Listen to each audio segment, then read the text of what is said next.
morning. It's 10 a.m. I'd like to call this meeting to order. Would you please stand and join me in the Pledge of Allegiance?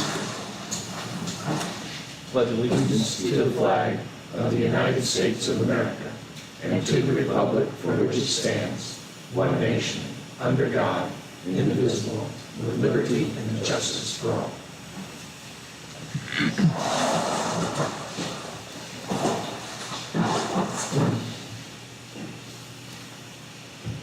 All right.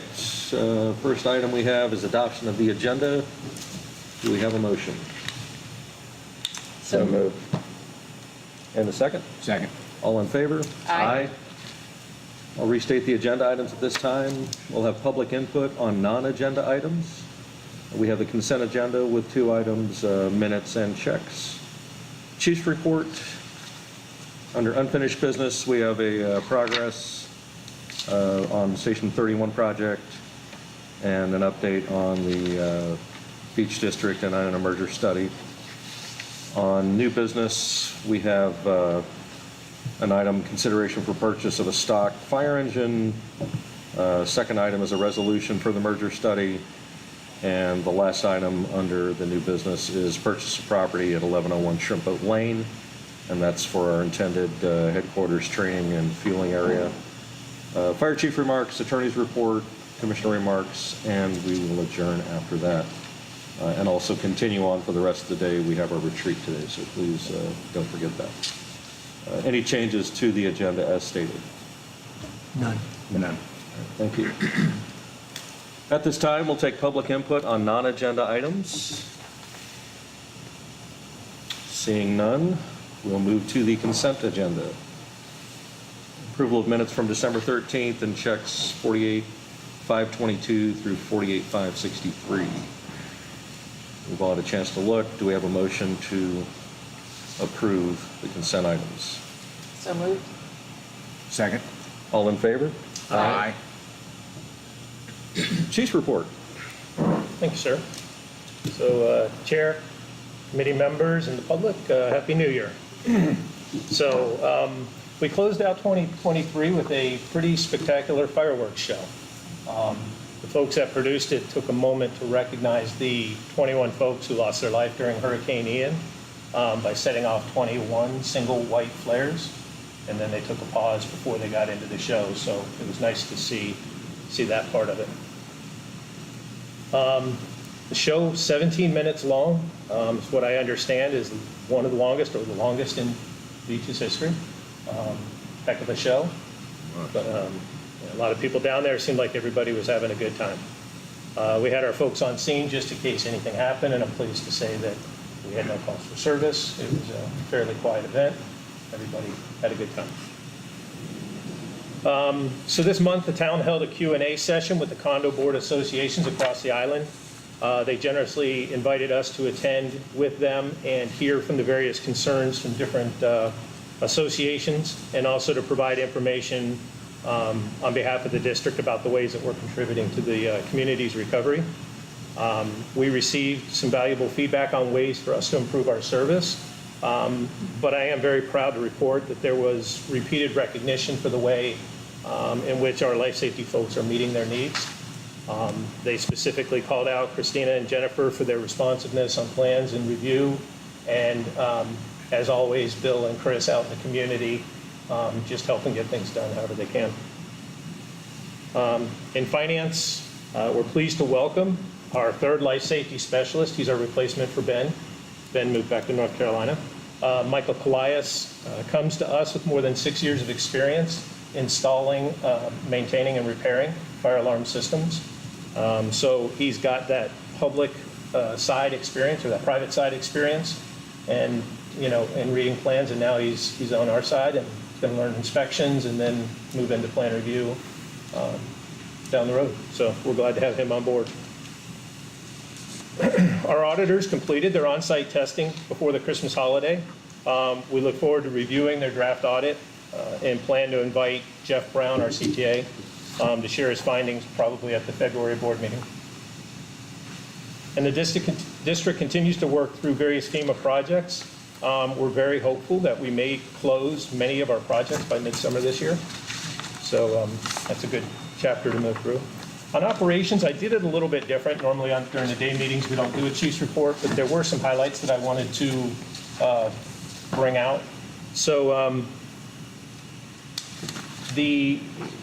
yesterday was the town's public safety committee meeting, and in preparing the data for that, I looked back for 3 years at the December run numbers and call types.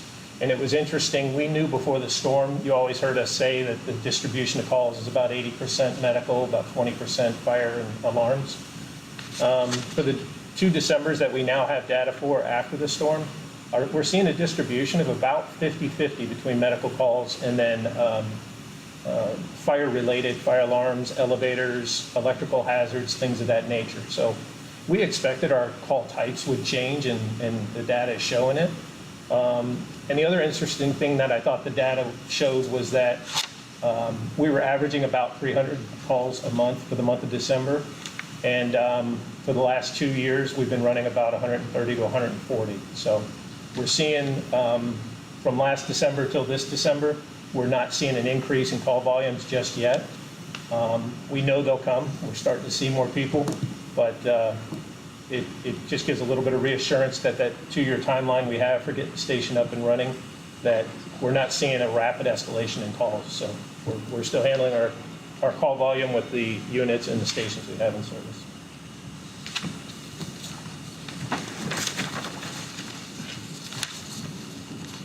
Last year, I believe it started last year, it was discovered that all firefighting gear, jackets and pants, that part of our gear, regardless of brand, has the forever chemical PFAS in it.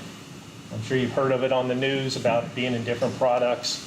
The discovery led the IAFF, the International Association of Firefighters, in conjunction with the International Association of Fire Chiefs, to put out guidance on best practices on how to use the gear until PFAS-free materials become available. You know, our folks in the field came together and worked collaboratively and put together the information and put out bulletins to our folks on best practices. So that basically includes limiting the use of the gear unless you're going into that, you know, a dangerous or hazardous environment. We have a few folks that are in backup gear and a couple that are using the gear that Miami donated to us after the storm. So we, last month, were ordering 6 sets of gear to get those newer folks into the same spec we're using now. We were fortunate in that our salesman was on the Christmas break, and by the time he got back, PFAS-free materials are now available. So we are ordering those first 6 sets. It'll be some of the first sets that are coming out with that new material. And because we're using a new manufacturer and a different spec that the committee put together, we're going to get those 6 people in this gear, use it for a few months, see what's good, what's not, tweak the spec if we need to, and then continue with our full change-out program that we had started when we did the gear about 5 years ago. So we're excited that that new material is available, and we will not have to put out money for a whole bunch of gear that has the PFAS in it.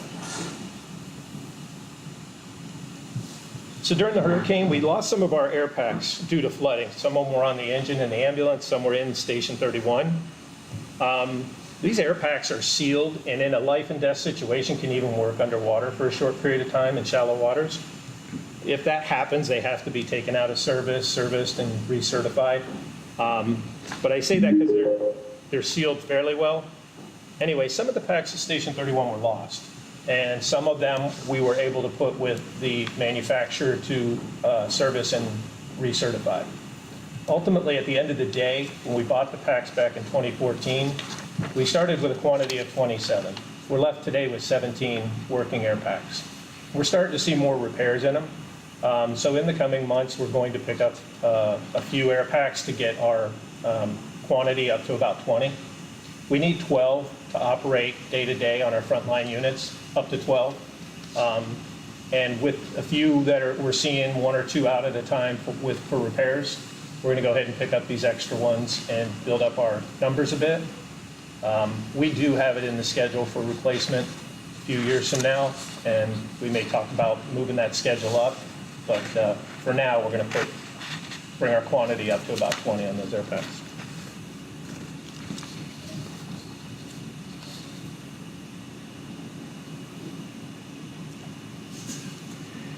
And then the last thing is I'm happy to announce that we'll soon be posting for promotional examinations. We'll be posting for all of our company officer positions. That's lieutenant and battalion chief.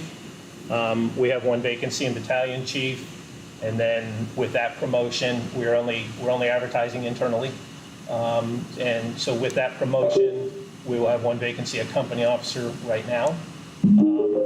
The list, when it's done, will be good for 2 years, and that should get us to preparing for the opening of the station as well. So right now, we have 8 drivers, and we have 6 driver spots each day. So we're good on that position until we get closer to opening the station, and then we'll have to give an engineer test to create a new list. And then the last thing is I'd like to recognize some December anniversaries. We have Battalion Chief Terry Brunson has 23 years of service. Lieutenant Sean Jensen with 15 years. Engineer Paul Russell also has 15 years. Life Safety Specialist William Genevrino. Bill has 11 years. Firefighter Sophie DeClerc, 2 years. Firefighter Jesse Miranda has 2 years. And firefighter Brandon Puhal has 2 years. Okay. That is my chief. Thank you, Chief. I have a couple questions. Yes, sir. On the bunker gear, Yes. everybody's been measured, and we're going to get 6 right away. Yes.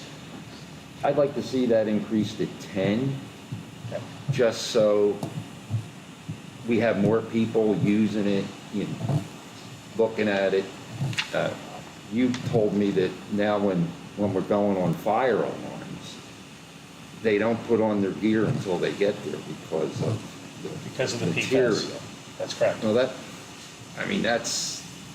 it's necessary, I guess. Right. But it seems, that's a delay, because when you get there, then you put on your gear, then you put on your air pack, then you go.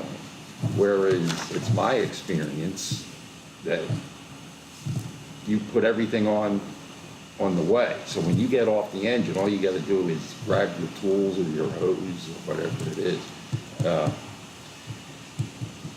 And as far as testing it, I totally agree, but I don't think we need a couple months. If the gear we get fits and they're happy with it, I think we should buy it.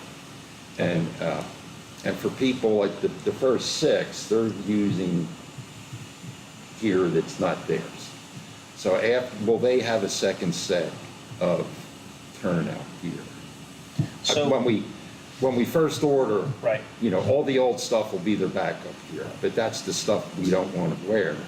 So I'd like to see the time frame, you know, if we can, if the manufacturer can, to get our people out of the old gear and in new. And everybody would have a bag, I would hope, with their name on it, so you're not unzipping it and looking, you know, is this mine? No, it's hers, you know, where's mine? And then on the air packs, the ones we do have now, they have been totally recertified by factory trained technicians. Yes. Yeah, it's Scott Safety that, through MES, it's a Scott Safety technician that comes down and works on the packs. In years past, you know, departments would work on their own packs and, you know, and bench test them and everything else, and it's just, you know, we use third-party services to test our hose, our fire pumps, and all of our air packs are done as well. I'm pleased to see that we're moving forward with promotions.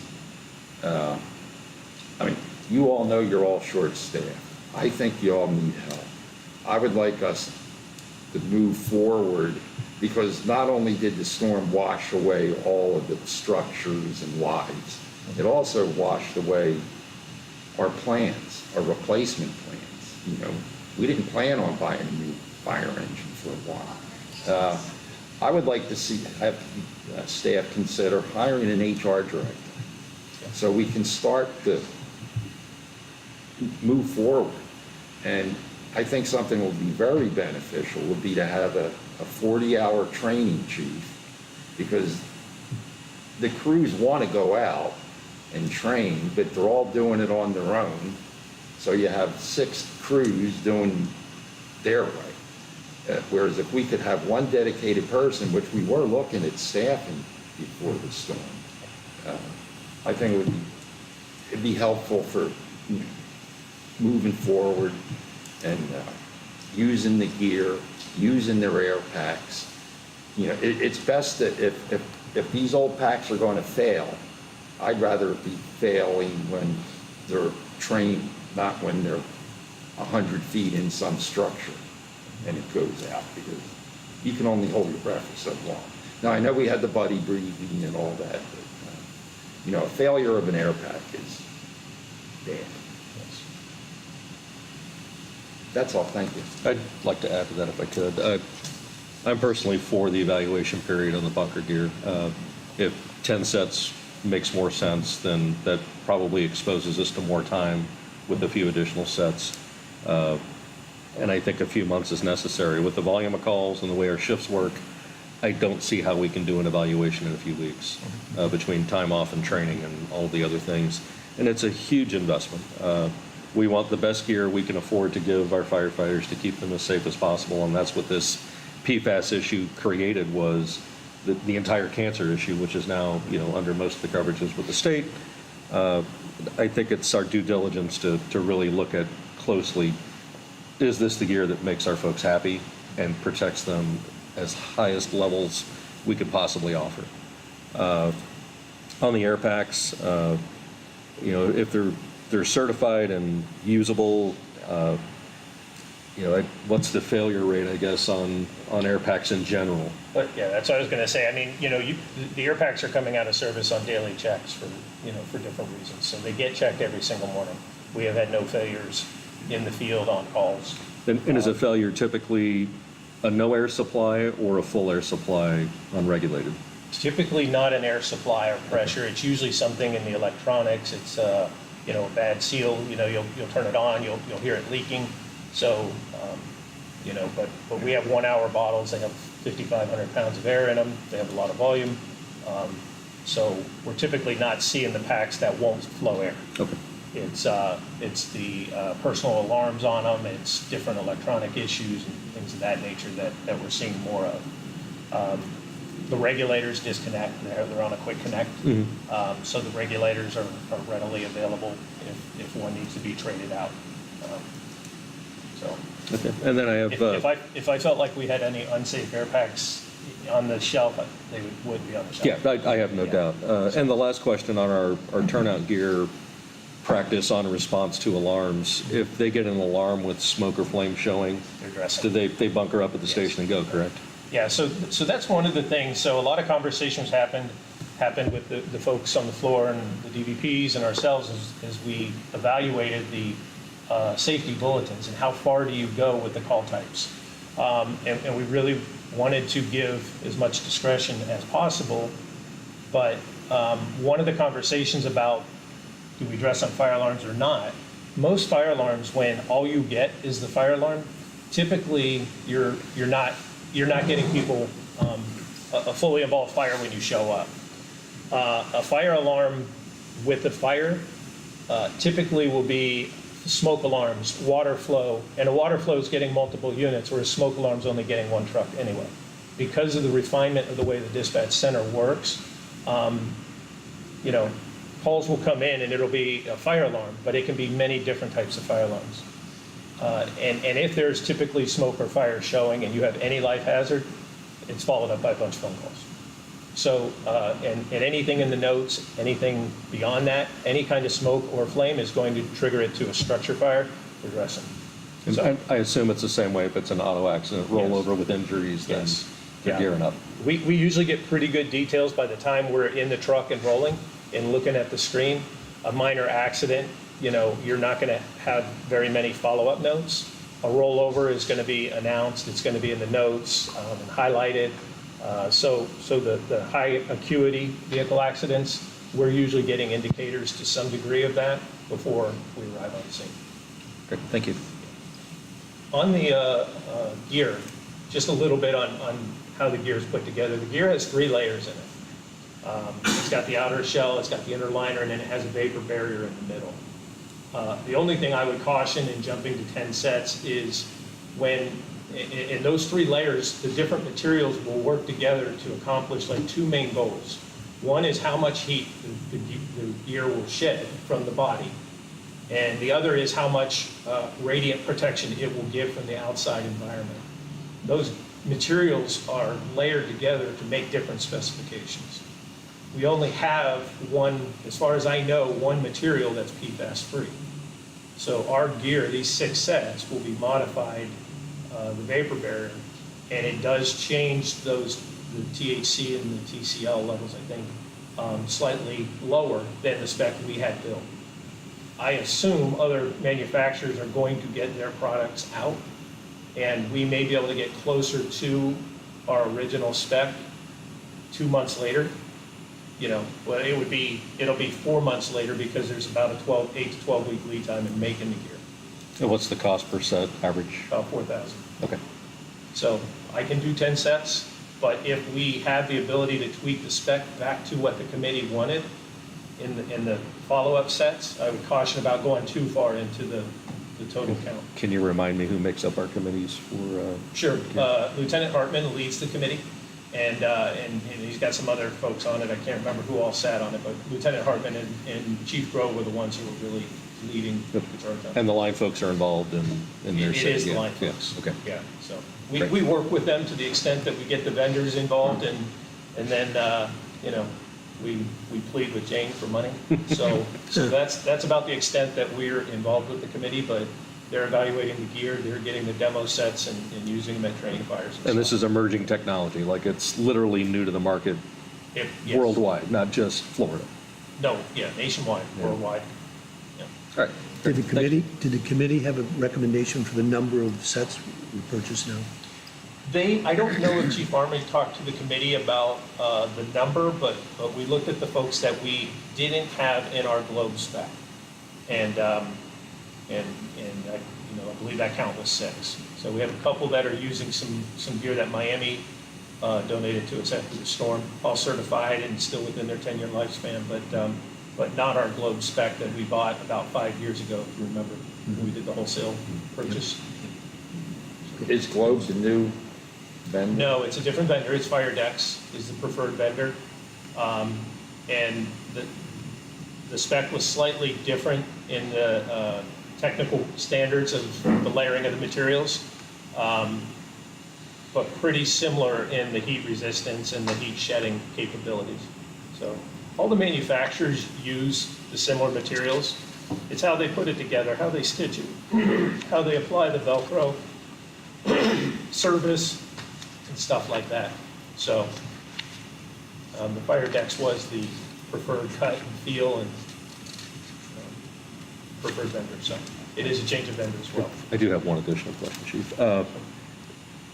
All of our folks who are in the response model of work, do they all have the appropriate gear with backup sets to do their job safely?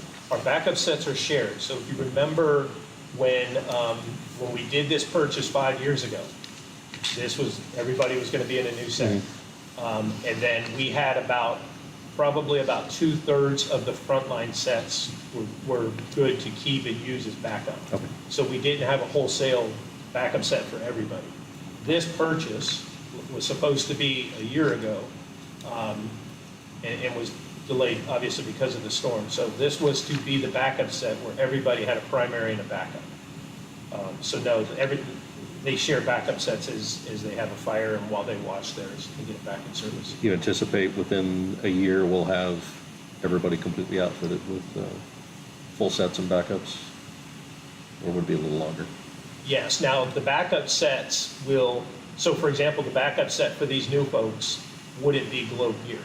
You know, so we would have to buy them 2 sets in order for Right. for everybody to be in Globe or newer. So some of those backup sets for those newest folks would be older gear. I think we had Lion before we did the Globe. Okay. So they might be in that older gear. But no, the backup sets won't be on the shelf if they're past 10 years old. Right. So. Good, thank you. What else?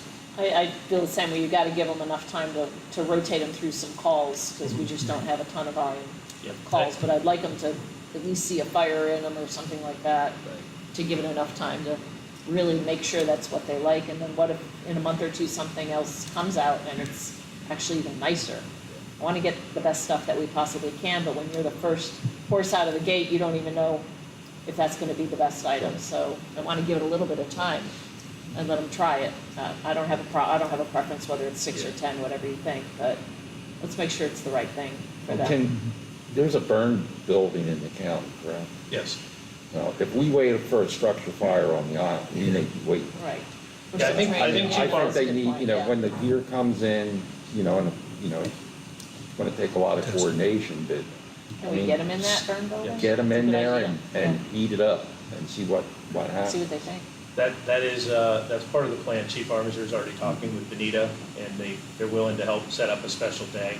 The hard part with doing live burns is the number of instructors you need. The ratio is 1 to 2 or 1 to 3, I believe.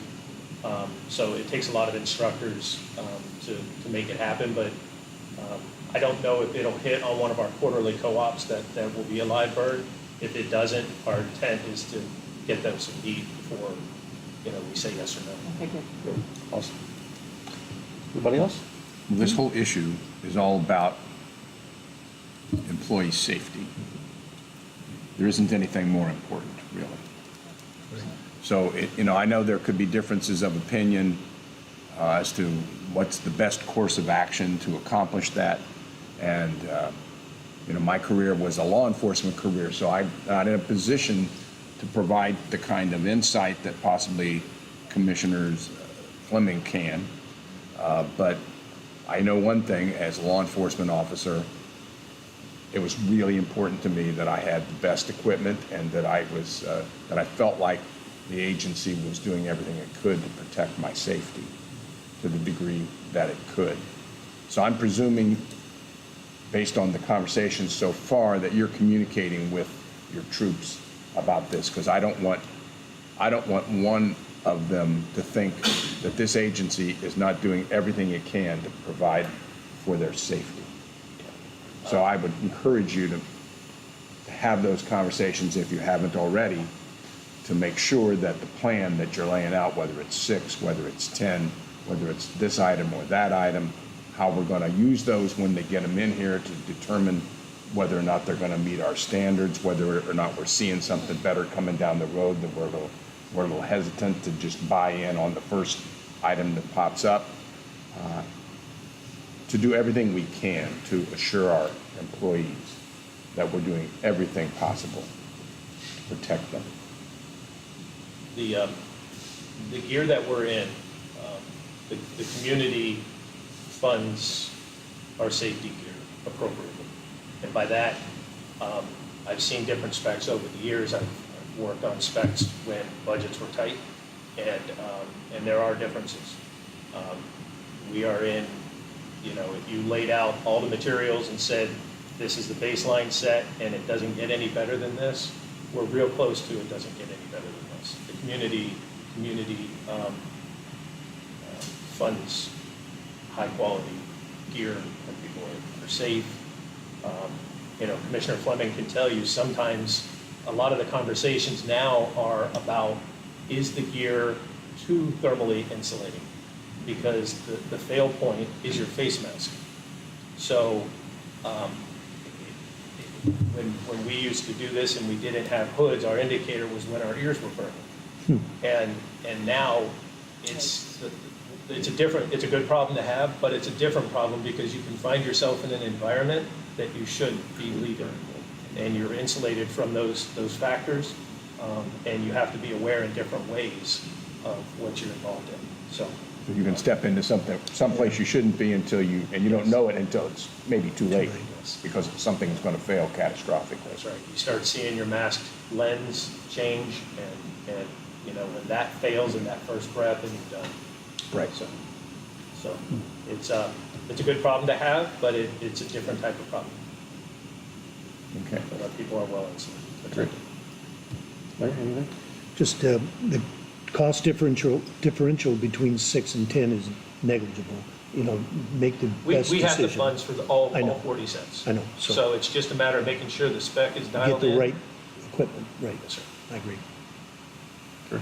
Good conversation. Thanks, everybody. Appreciate it. Unfinished business. Item A, progress on Station 31. So Station 31 is coming along, been working with the architect. The first iteration from them had the elevations, kind of had all the living area about 4 feet. We're trying to call the roadway out front 4 feet high.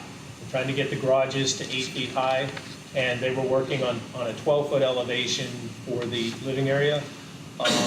I've gone back, and I know the living area, we've been working with the town floodplain manager, because our specs require us to have 12 feet to the bottom of the tie beam and then the floor and everything else. So we've been working on elevations, and I have a meeting today at 3 with the architects to follow up on that, to lay out the ideas of where we're at with elevations, and then the design can continue from there, but it is moving forward. Great. How do we tackle the elevation for the bay? Are we going to have to bring in fill? We will have to bring in fill. It's one of the things I've been thinking about, and when we get our contracts in place with our contractor, possibly going ahead and when we strip that site, maybe get a demolition permit to go ahead and strip the site. And I've seen some of the other locations around here where they've been grinding the stone, and possibly grind that for fill in the areas outside the station. But yes, we are going to try and raise the parking for the firefighters. I'd like to get that up above 7 feet, and with some underbuilding parking, and then of course 8 foot at the bays and the back doors and stuff, so they're personal vehicles. It takes a pretty significant storm to get 4 feet of water over the road, 3 to 4 feet of water over the road, and we're leaving the island in that type of storm anyway. Right, we wouldn't be here. But in a Cat 1 type storm, if we stay, their personal vehicles will be protected. We won't have to evacuate them. So it is going to take some fill. It is. Chief, how many square feet do we anticipate the station to be? I think it's going to come out around 10,000, give or take, What's maybe a the little more. cost now? Did it hit $700 a foot yet? Yeah, I mean, the architect is saying 700 to 800 a foot. I'm thinking it's going to be 850. So when we were working with FEMA and getting pricing for different stations, the two most current ones that had GMPs or guaranteed prices locked in were averaging 705 a foot, and that was, a year ago. But they were not island stations. They were not elevated with a whole bunch of fill. So this one has a little more detail to it, a little more complicated. In the overall design of this station, I'd like us to discuss it. I know Chief Kraus, he was one of the people who got our 9/11. Yes. That was the best place for it at the time. With us building this new station, and at 33, they're on a side street, if it doesn't cost a lot, I'd like to see that memorial move in front of the new station, because, it's very impressive. For a small town to have that is pretty much unheard of. Most places have a couple pieces of steel. And also, I was looking at it a couple days, last month, I guess. They have memorial bricks, and most of them are blank. If we did move it, I think we could get the word out. People would buy them and then donate that money to somebody. Just for thought. We're going to have a very nice station. That, I think, would really set it off. One of the goals is to have the doors up and the people want to come and, the kids climb all over the fire trucks. Have lots of the stuff to give them.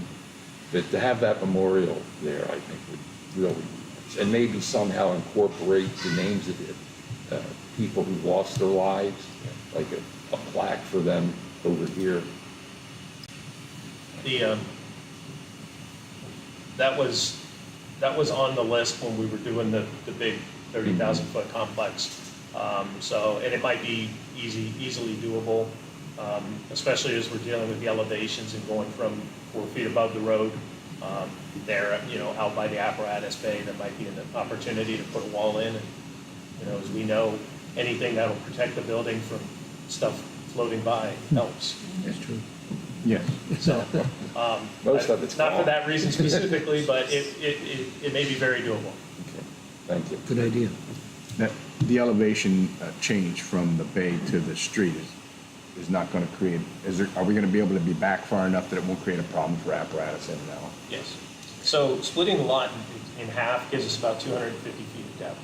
That property is about 200 by 500, give or take. So we're planning that front driveway to be 80, maybe 90 feet.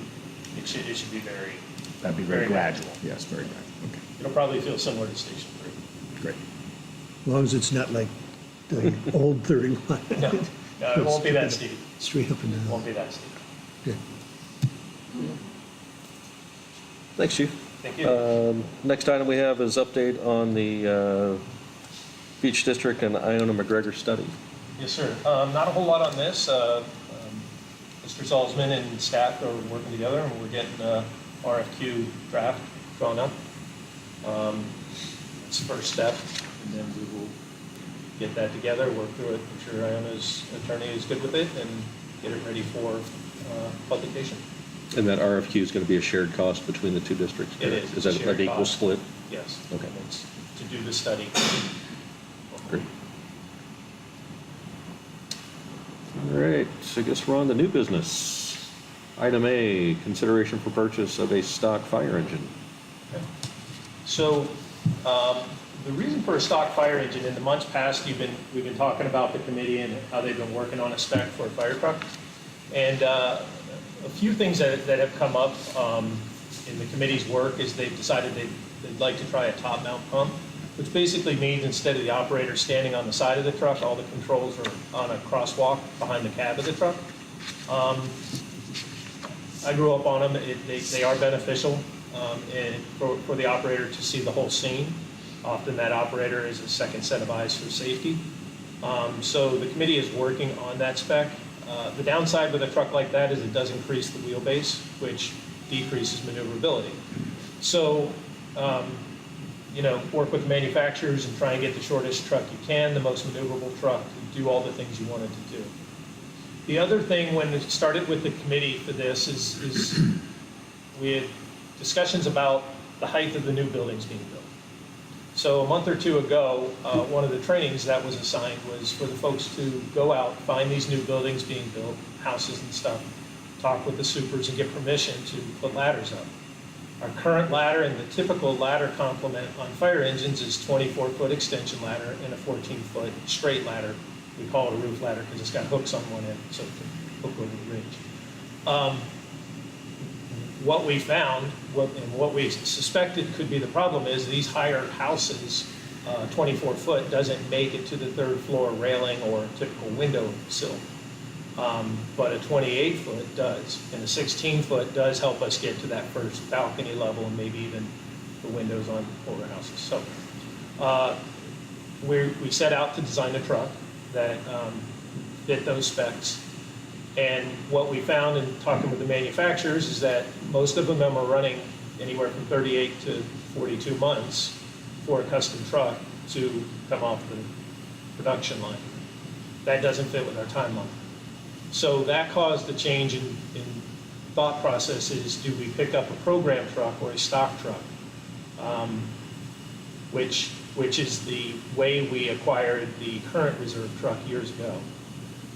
So that program truck is a fairly typical side mount pump, very similar to engine 32. However, we would need a ladder rack on the outside or some modifications to hold the longer ladders. So the conversation for today is those program trucks or stock trucks are limited in supply. When they come off the lines, there's a lot of people looking for those vehicles. Sutphin, Commissioner Fleming has a relationship with the family and was able to identify a truck that was slated for department and it didn't work out and was available. And it's very similar to engine 32. However, it has that same 24-14 complement on the ladders, and it would leave us wanting for the new spec, I guess. Talked with different manufacturers about the potential to pick up a stock truck in an 18-month time frame. And while there's not many of them out there, they do come along, so it is a possibility that we will be able to get the truck that better fits our spec as far as ladders go in the time frame we need. So we have in front of you today, and I know we'll open it up for comment, but we have in front of you today a truck that is readily available, is very similar to Engine 32. And would have the 2414 ladders. So.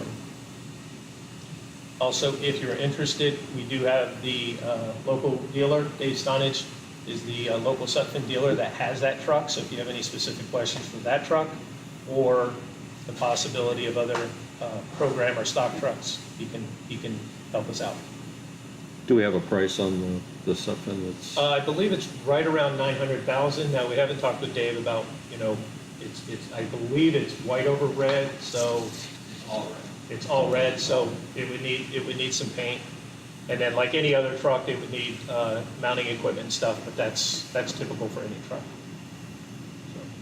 I guess since Commissioner. $895. Okay.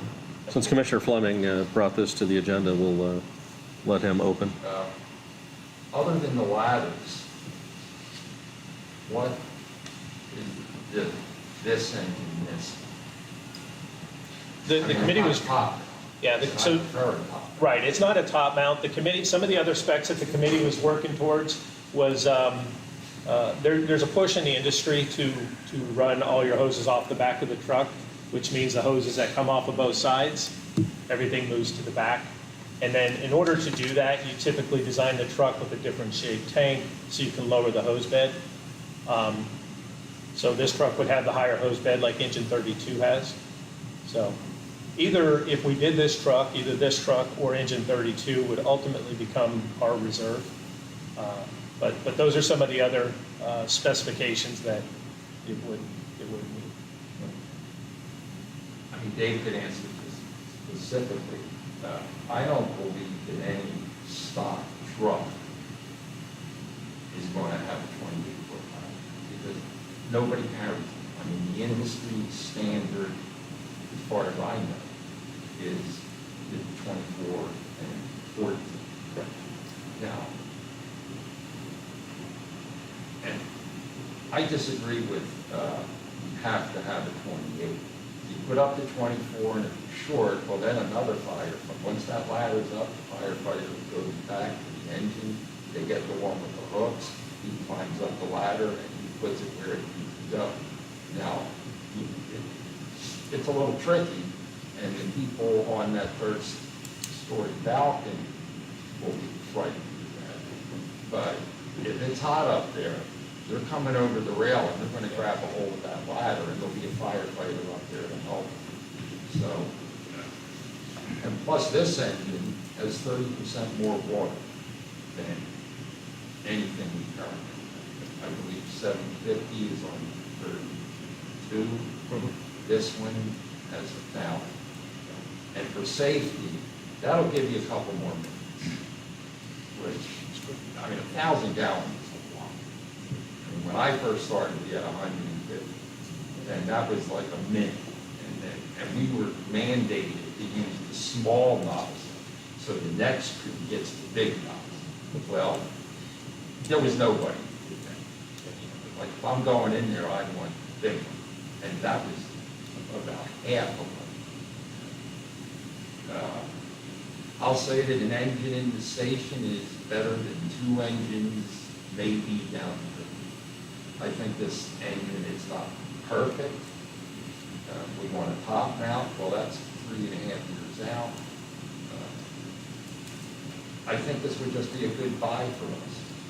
This engine next year will be well over $1 million. I mean, 1.1, 1.2. In the money we would not spend, this current engine could be totally outfitted with all brand new equipment. Because everything we had on 31 is basically what's all, I guess. New nozzles, new air packs, new everything. And I think it would be beneficial to the taxpayer to have something that it's true, we don't need it yet, but we have to have something to put in U-31 other than a Chief's car and embedded. And we just don't know. We definitely will not get this engine stuck. And we'll still have the problem with the ladders, which personally I don't think is, we do have a ladder truck. You know, the people on the route don't like that. They could be first in the ladder. I mean, it could. And plus, and, you know, and either Benita or Iona are coming, you know, they're bringing however many people now. Right. So So I just think it's good for the people who are watching us. You know, the state, the feds, who gave you all this money? What are you doing? When are you going to start doing something? Because you know they're out there, they're down the road, and they got their eye on us. You know, that's why we're doing this study. But it would show them, you know, we're promoting, hopefully we're hiring, we're done with recovery, now we're moving forward, and this is what we're doing. And this would show the community, the politicians, and the others in Benita. You're not coming after us to save them, because it's not the fun. We're a good organization. You know, we're getting our best gear. This engine isn't exactly what we want, but anything that comes off the line will be less than this, and will probably cost about the same amount of money as this, with nothing on it. So, they're good points as far as talking about a truck that comes off the line having less features. So for example, this truck has the coffin boxes up top like engine 32 does. The feedback from our folks is that they're hard to get to, they really don't carry much in them. So while that is an added feature, it's one that we haven't found being used a whole lot on the current engine. The other thing that I didn't be clear on is that in our cap plan, we had engine 31 replacement was in there. Our current cap plan calls for our big vehicles, our engines and our ladders, to be funded at 20% cash, 80% financed. Now, even before Chief Martin left and before the storm, we were talking about if that was the right thing to do for the engines or if we should be saving up and paying for them when we buy them. I tell you that because the insurance money that we received for engine 31, plus the savings in the cap plan that we've been accruing, we have the money to buy this truck outright. So one of the things we're looking at doing is this truck was slated to be bought this year, and we pushed, actually last year, and we pushed it out because we didn't want to have to build it for that steep ramp at 1. We were pushing it out to be with the new station. So we've been moving this truck along in the cap plan. Behind it is the replacement for the reserve engine. So what this allows us to do by moving the stock truck in to purchase now is allows our committee to continue, if that's the top mount truck with the low hose bed and the ladders, they can keep working on that. We know it's going to take 3 to 4 years to be manufactured, but we'll have that timeline because we'll have this other truck in service. So this doesn't take away from the committee's work. This is actually us committing, you know, later in the year, I'll be coming to you when we get that spec refined and asking for permission to order that truck as well with a payment due when it's finished being manufactured. So I just want to make sure to get that information out so you understand that the committee will still keep working towards that Are they next ideal truck. Are they nearing completion of the spec for the next new one? Yeah, they're getting close on it. We're working on our options for how to get the maneuverability and, you know, possibly get them to drive some different trucks that are in service in different areas so that we can see if they're going to be maneuverable enough. So. What, may I? Yes, go ahead. So the new Station 31, what equipment is slated to be in there? Is the ladder truck and an engine going to be in there? So in my mind, it will be a ladder or an engine. Now, the question is, will the ladder truck be the better unit in this area to run out of that station? I don't know if it will be because of maneuverability. That's some different discussions. But I believe it'll be a ladder or an engine that'll be in that station. Only one, only One, one. one, yeah. One One or the other. One or the other, but not, And it's then- not going to be large enough to handle both. The It would be station. large enough to handle it, but my intent for Station 1 is it has a ladder or an engine, an ambulance, and a battalion chief. So, and they it puts the battalion chief central to the Right. district, and it brings, I'd like to see both of our ambulances on the island. Sure, We can run out to the other areas from there. okay.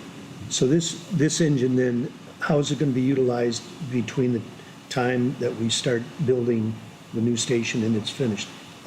In the interim, we're going to be buying this now. Well, Is that part of the plan to Yeah, buy so if we one? take now? delivery of this truck now, I'm looking at somewhere between December 25 and our deadline of March 26 on the station to open. So that's why my time frame is looking at about June to have a truck in district so the folks can train on it and get ready for the new station.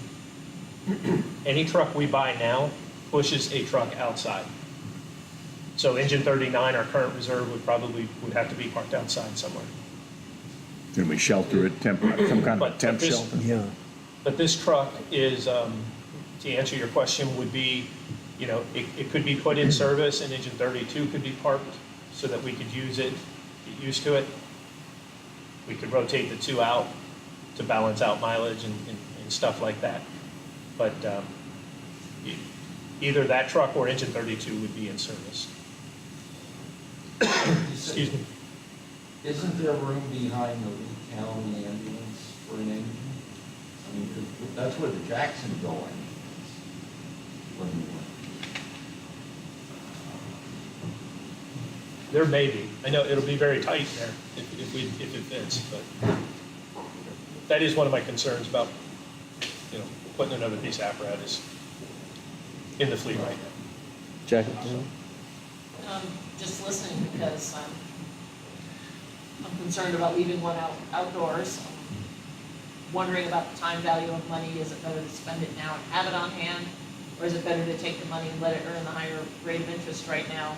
That's gonna make up for the more expensive engine in 3 or 6 months. I don't think you can go wrong either way right now. We luckily have equipment, so I'm still listening to you. I want to know what the committee thinks. What does the committee want to do? What are they saying? The committee is working on their spec. Now, we have Ryan here from the committee. He's just started on it, but the committee's working on their spec. As far as getting a current truck, what we're trying to do is take their specifications and do as much as we can with a stock truck. So if you want, if Dave can kind of explain what the stock program looks like for Sutphen, it might give a little bit of perspective of what our options might be over the next 18 months. Would there be another stock truck down the road, Well, similar? he can speak for Sutphen. So I wasn't aware, because we haven't done a truck in a couple of years, but over the last couple of years, the Sutphen factory has tripled, 60 to 180,000 feet. So their capacity is changing, they're growing. And then some of the other vendors out there that we've talked to, they have program trucks that come off the line every month. But they get bought up quickly. Before Dave speaks, I'd like for engineer Gordon, will an engine fit? If we end up with this Sutphen engine today, does anything other than a pickup truck, have to be parked outside? Well, previously, the Jacksonville unit was behind the rescue unit at Station 32. With the moving in and out, that might be an issue, but behind the battalion chief, which could flip-flop bays easily, the engine could also fit on over there. So there is room in Station 32 for an engine to fit. We have a Trevor's vehicle and a pickup truck in those 2 bays, that either one of those 2 vehicles can move outside. We've had an extra engine in there before, so I don't, know why we couldn't get another one in those bays, since I'm already talking. I did want to say that for the program truck, the guys on the floor we have no objections to the truck that's been presented. There are some huge advantages to it. The 1,000-gallon tank is specifically interesting and exciting for us because we do have areas around here with extremely long lays that gives us, extra water in the beginning that decreases time. Our trucks that we run right now are Frontline trucks, Ninja 32, has a 24-foot ladder on it. We have to retrofit it, put a 28-foot on it. When we were doing our training, we realized a 24-foot ladder does fit to the balcony level floor of a lot of the new homes that are as they're being built. So, maybe we have to change our tactics a little bit for some new skills. But, when we get the one that the engine committee has worked on with 28-foot, of course, it's going to be easy. Yeah, we also have, as someone mentioned, the ladder truck, and it carries a 35-foot ladder. The engine on the spec truck is a Cummins X12 460 diesel with a workhorse, so there's not going to be any issue with power coming out of that without that engine. And currently, right now, if something happens to one of our frontline units, we are in engine 39, which was bought as a backup truck to begin with. So we have very wiggle room of just worst case scenario thinking where we still maintain ourselves in our own vehicles at this point.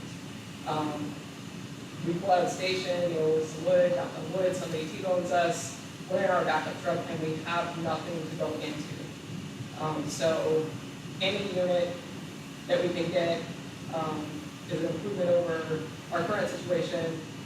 I think the last thing that we need to be doing right now is driving around an Iona and a Stero and a Veneta truck because something happened either mechanically or physically to one of our units that we're in right now.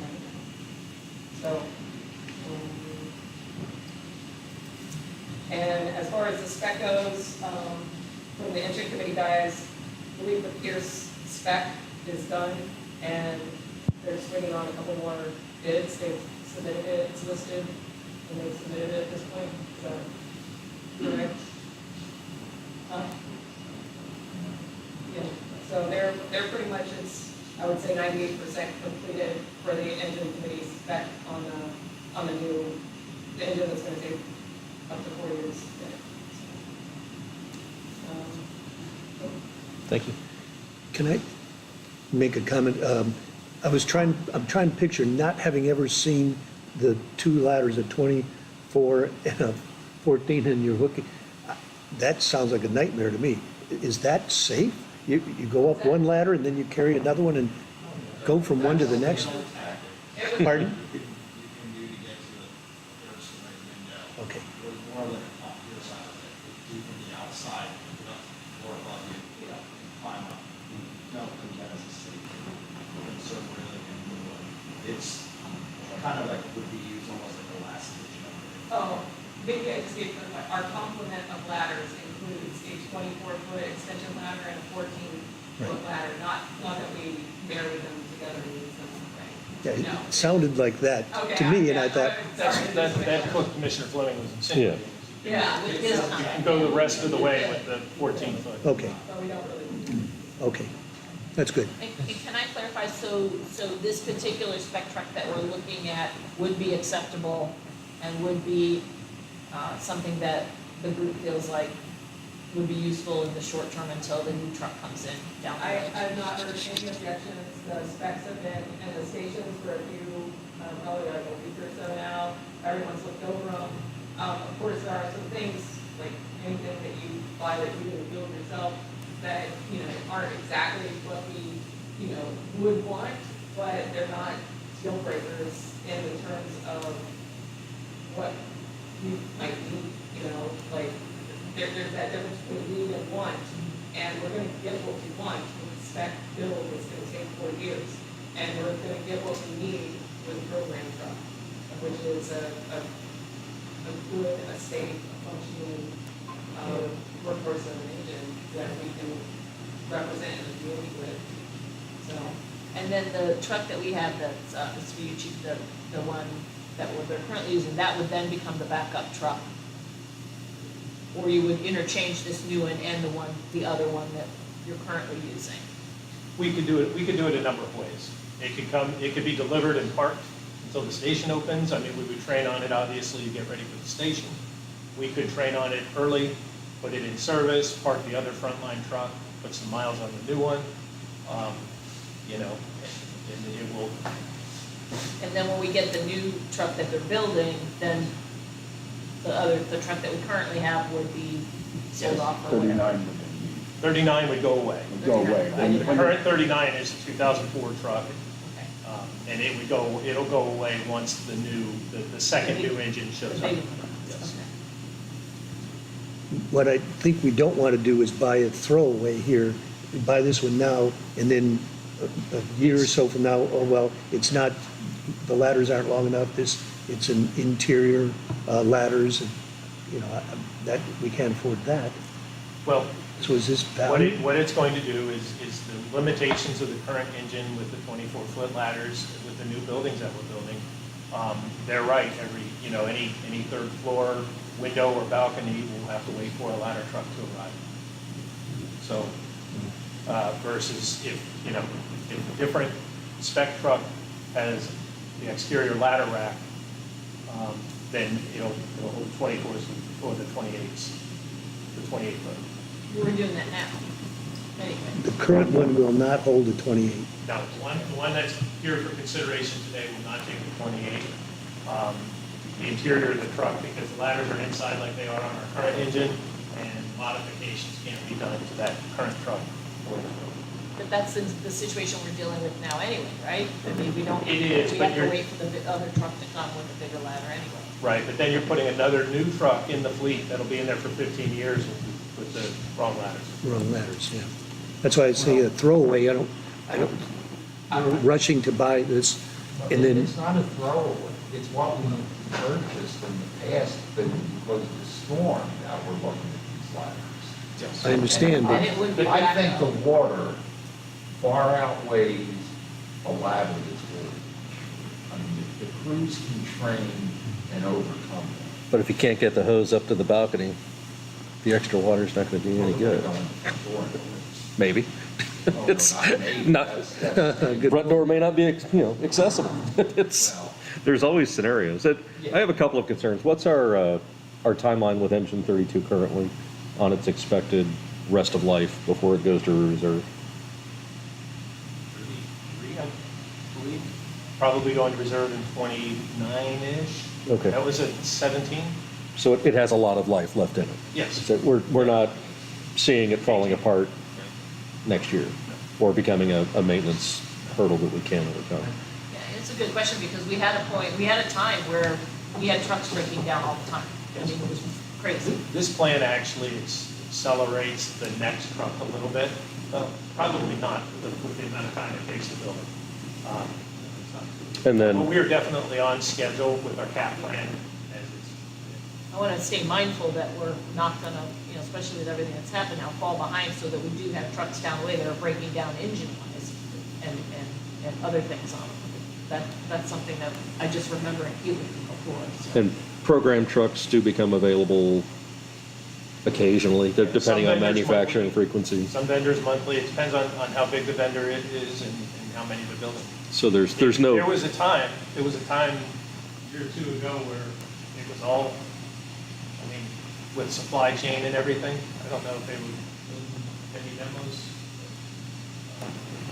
and Remember back when we couldn't get Yeah. chips in metal? Right. Yeah. if our new spec truck is going to be a different manufacturer, a different engine, would we not be better off going with something, when you look at training and familiarity between units, if we're moving in a different direction, are we better off looking at a stock truck off the line from what we anticipate may be our future manufacturer? Yeah, I mean, and that's the thing, it's going to be the availability of the truck. We're in a position where we're ready to jump when it comes available. For all I know, the right one could come up next month. Okay. And, But it may and not. but it could And- come. and I'm I'll take any bets that anything that's stock will not fit a 28-foot ladder. It would have to be an outside ladder rack. And those are, those are adjustable. But then, It's same rack for 24, 28. Yeah, it's just, you have to be mindful of your overhang. I mean, it's all about the length of the body that you put that back in the truck. From the pump module, the length of the body back to the tail end. So if that body is a 10-foot body, and you're gonna put a 28-foot ladder on it, that when it's pressed, it's 16. Problem is, the 28-foot ladder pressed is 16 feet 3 inches. Okay, so those fire trucks are about a 12-foot body length. So that's why it can't go in the chute, because it would go into the pump module or hang out the front. If you put it on a ladder rack, you just have to be mindful of that. It's also not going to be in the body. It's going to either go over a pump module or it's going to hang off the back. You're going to go into a top mount module, the firefighter's going to be up there. The ladder can't go over the front because obviously it'll go right into where the operator is. So now you're going to have a ladder over the back. It's not that we've never put 28s on a fire truck, we have.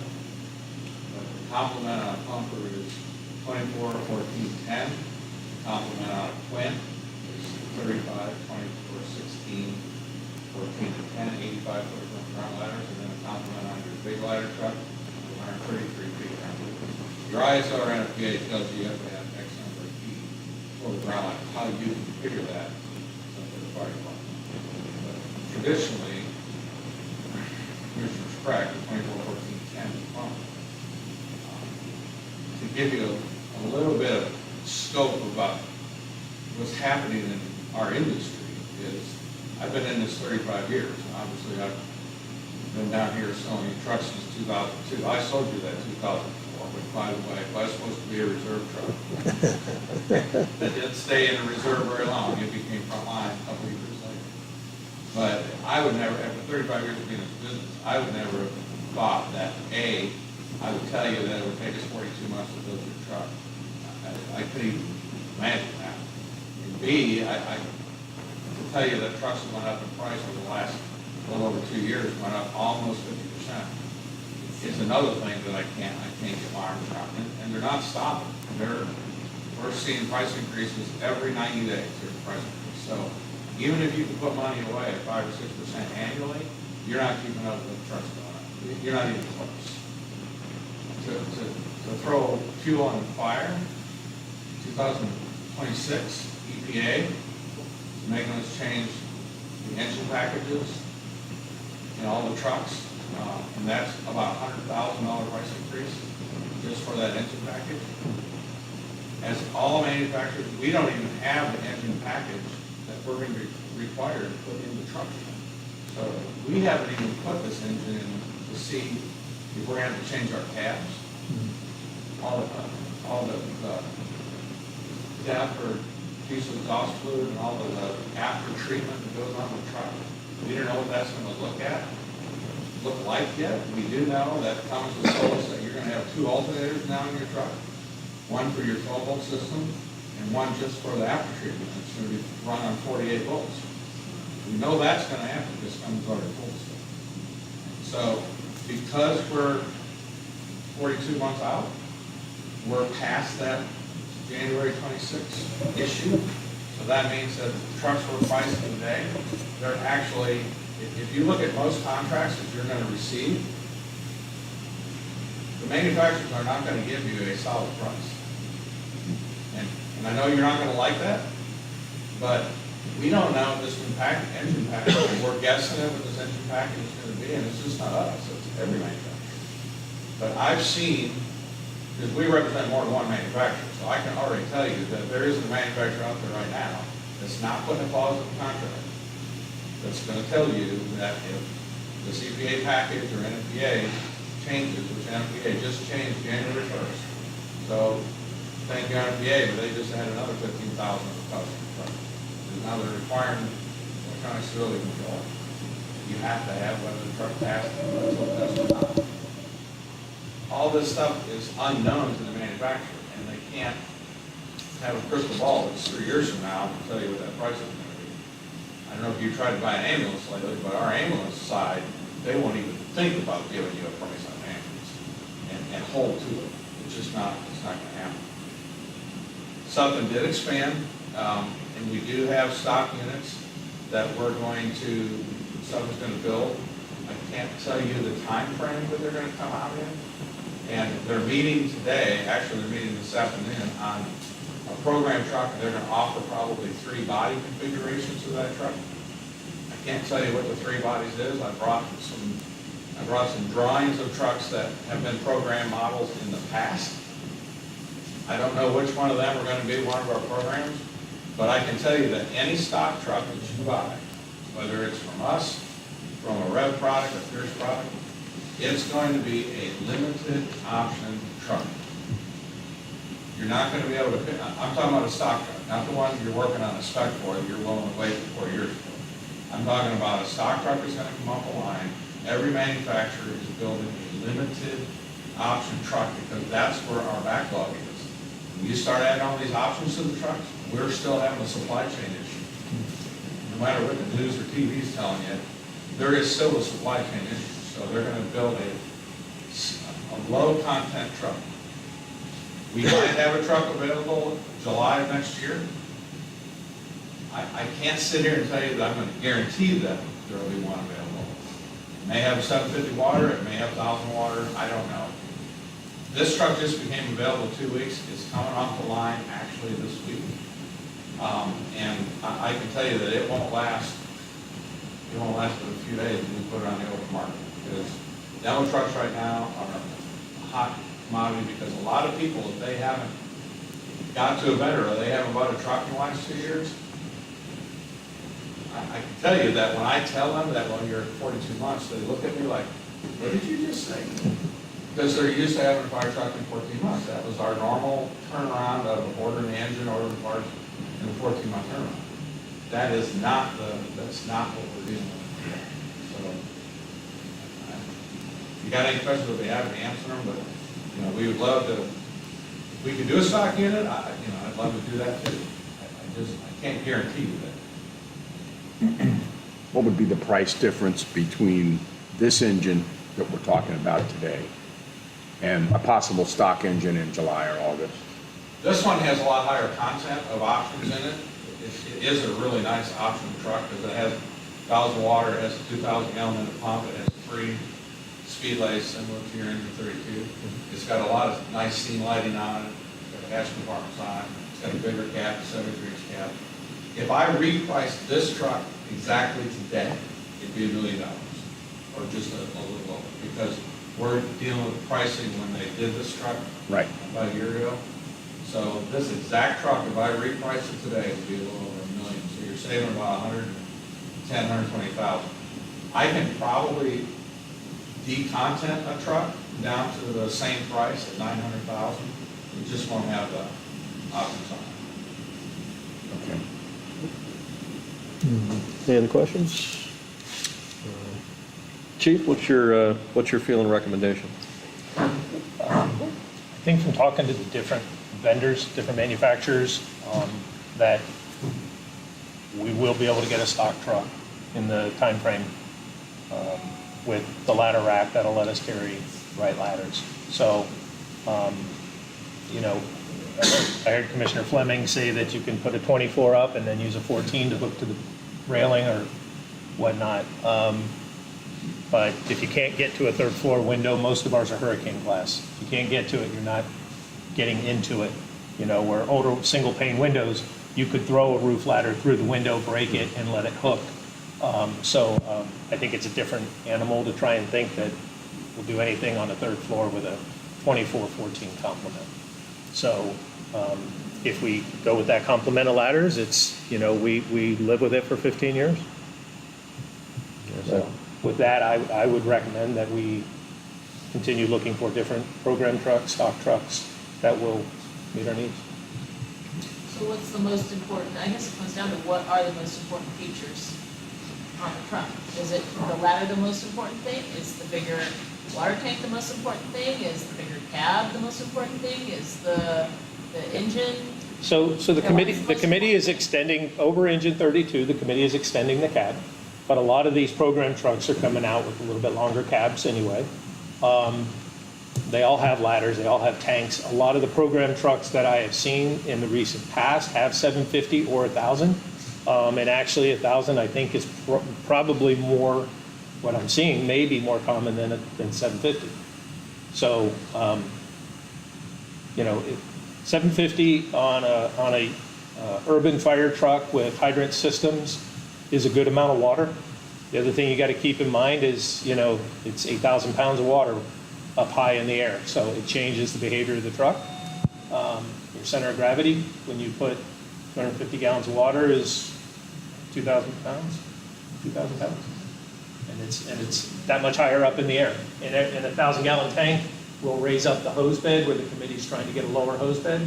So I think a program truck that had 750 to carry the longer ladders would get the hose bed lower and closer to what the spec the committee's been working on for their spec. I guess I'd like to know what the committee would rank all the different features. I mean, this particular truck has some extra stuff on it.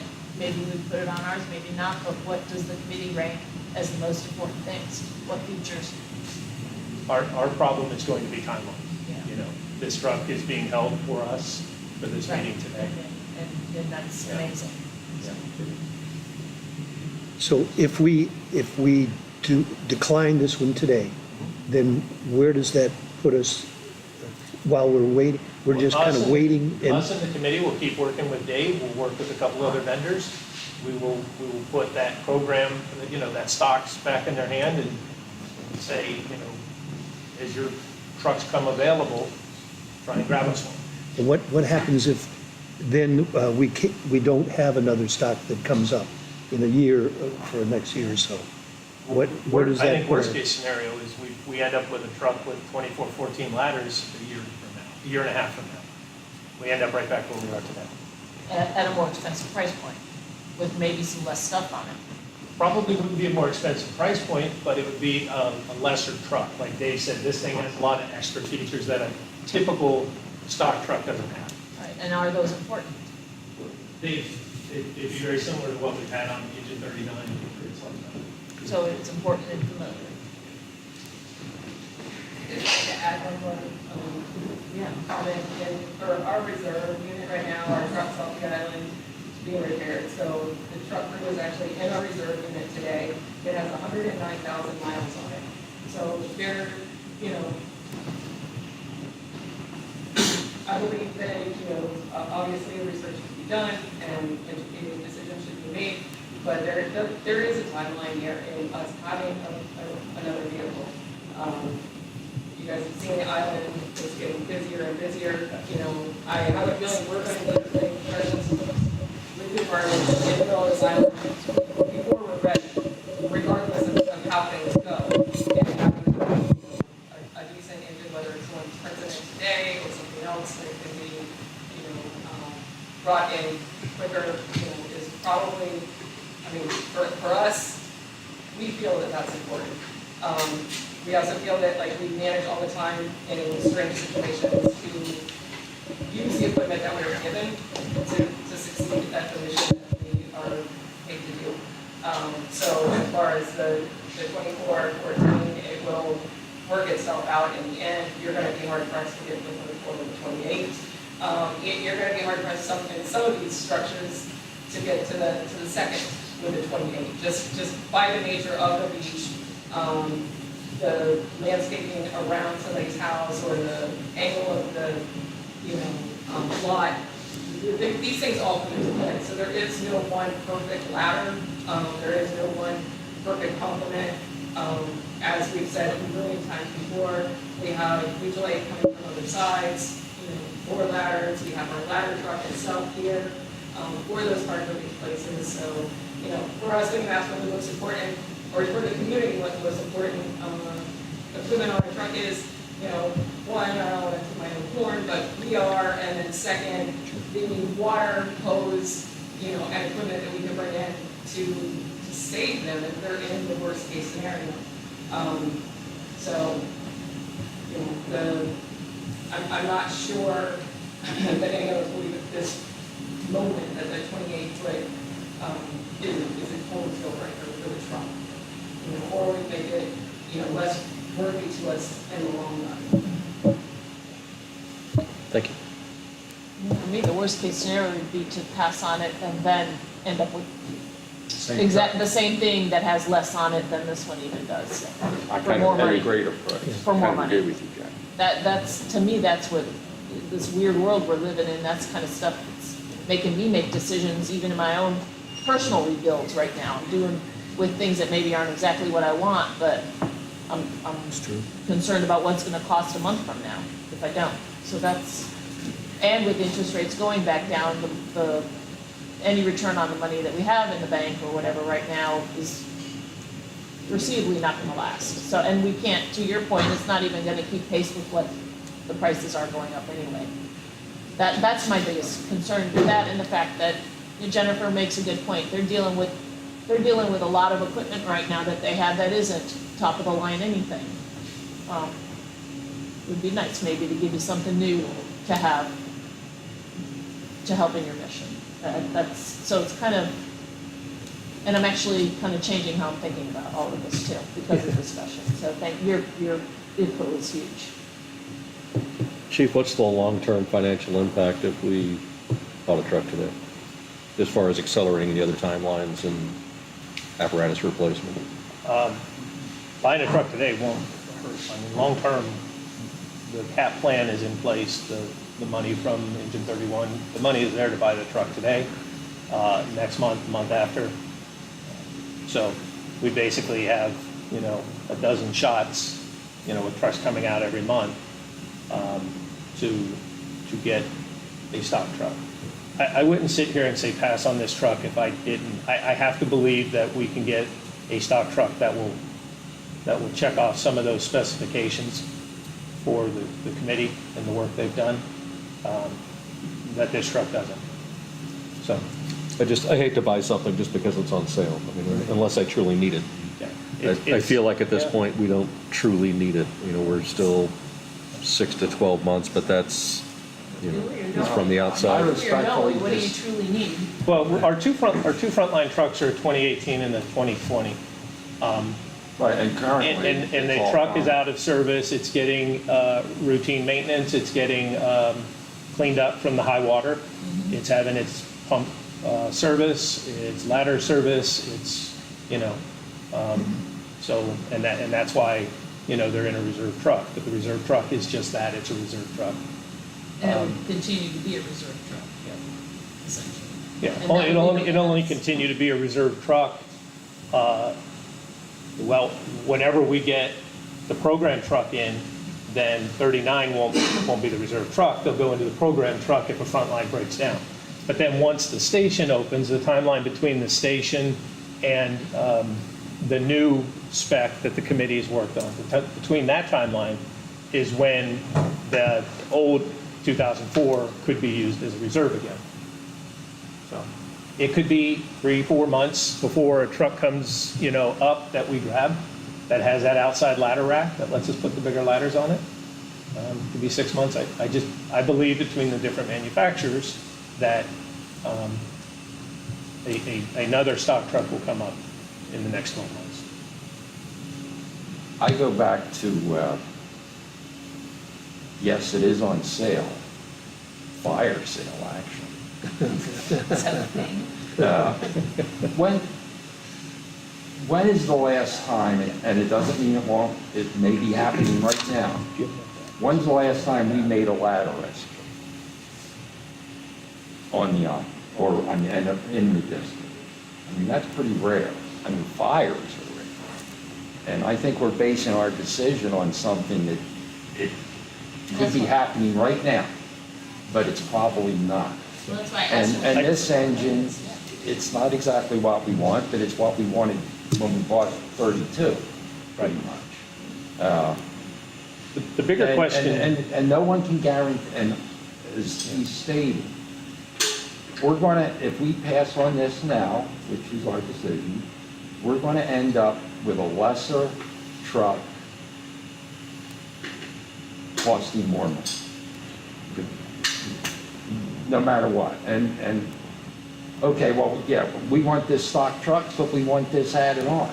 That, they're gonna say, no. Yeah, you can have that one or that one. You know, our only option is gonna be what color we want. Pretty much. Other than that, you get what we have. Maybe next year. Yeah, I'm in favor. The thing with the ground ladders, the other question you have to ask is how often do we put ground ladders up when we're fighting fires on upper floors? Because that's every time. Right. And when, when that situation goes bad, I mean, I'd like a ladder that makes it to a third floor window. If that's where I'm working. We're gonna have 2 ladder trucks. Well, today we'll have 1 from somebody else. Yeah. But we have one right now that can do. Yes. And our The la- departments on either side have them as well. Yes. I mean, I'd be having a whole different train of thought if we didn't have anything that could get up there. Yep. I'm not disagreeing, it's just, it's kind of bird in the hand is worth 2 in the bush, or is it? I don't know. Any other discussion, questions, input? I mean, what is the cost, the extra stuff that's on this truck that wouldn't be? I mean, what's the cost differential? You said about What would we- 100, what about would we 100,000? add? Sorry? About 100,000. A little over 100,000. He said if he priced it out, And would we add those things on spec, on a truck we were building for ourselves? Not the coffin box body, that's not a spec body, right? Or stock body? No, Good. this truck actually has the same body that the Engine 32 is. The odds for that is way out there. Yeah. We would normally not build Yeah. that body as a spec truck or as a stock. Why? On a stock truck, are the options for the scene lights and stuff in there available? That type of body, we call that a rescue bunker. It has more compartment space on it. But for a stock unit, normally, like I said, normally they want a deep content to truck. This was spec for a customer in the Northeast. Something with building, I don't know exactly what happened, but it's never, I mean, they've never had the truck. The truck was just being finished in the factory, but it was their spec. So it has. Normally, we don't put that many, like the scene lighting in this truck, the scene lighting around the truck, it's got more scene lights. I mean, it's got a lot of scene lighting on the truck. On a stock truck, you want it's like when you go into the Ford dealer, if you look at an ad on TV and they say, I've got this truck for $39,999, right? And you go there and you go, really? It's a 6-cylinder with a 4-speed behind it. But I have the truck that's more money that you're probably going to buy. A stock truck, the idea of them right now is to get them through the plant quicker so they decontent the truck. So we can get them out and sell them. I mean, the reason we're 42 months behind is because we have 700 trucks on order. That's why we're 42 months behind. So we got to still build those trucks for the people who order them. But the stock trucks are being built. They're being built by a separate crew, same facility, in the same facility, but a different crew. And they're just a decontented truck.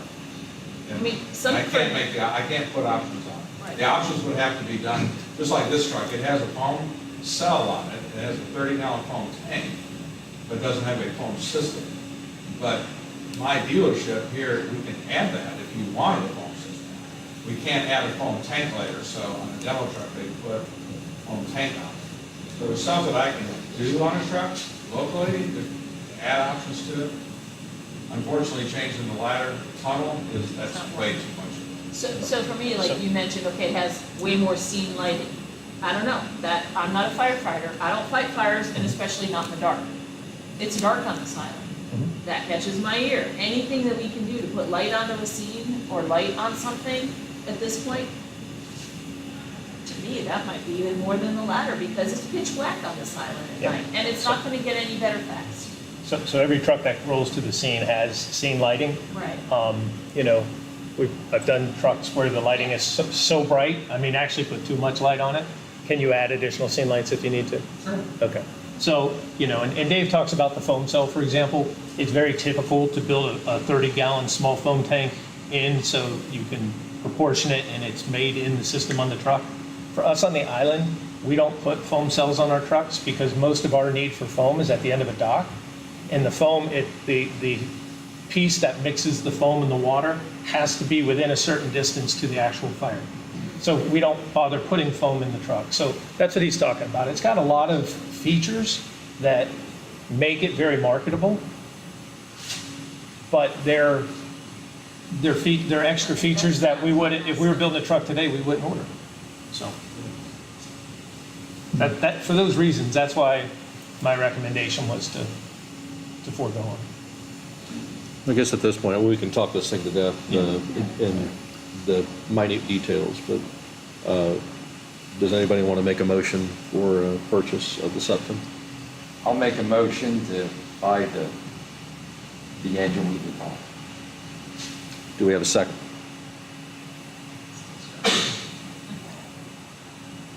Sorry, Scott. Yeah. Oh, it's okay. It's okay. Not having a second, then the motion will die. If, Can we, will they hold it a little while longer for us or no? I think they've been generous in their holding so far. Actually, nobody even knows this truck's even available. I mean, and none of the other dealers even know this truck's sitting out there available. So if they did, it would, I can't tell you it'd be longer than a week. I don't think so. Yeah, I'll ask again. Do we have a second to Commissioner Fleming's motion? All right, then the motion dies. We'll move on to the next. Thank you for the conversation and the input. We certainly appreciate everything. All right, next item, 9B, Resolution 2024-01 for the merger study.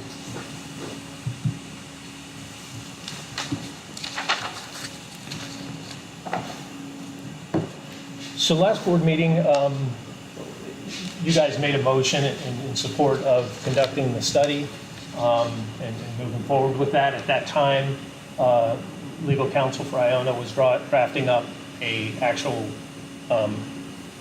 resolution to be passed by both agencies. So this is a redundancy of what you did last meeting, but this resolution basically authorizes the district to continue moving forward with the RFQ to find a firm to do the study. Only question I have, Chief, is a similar resolution being adopted by Iona?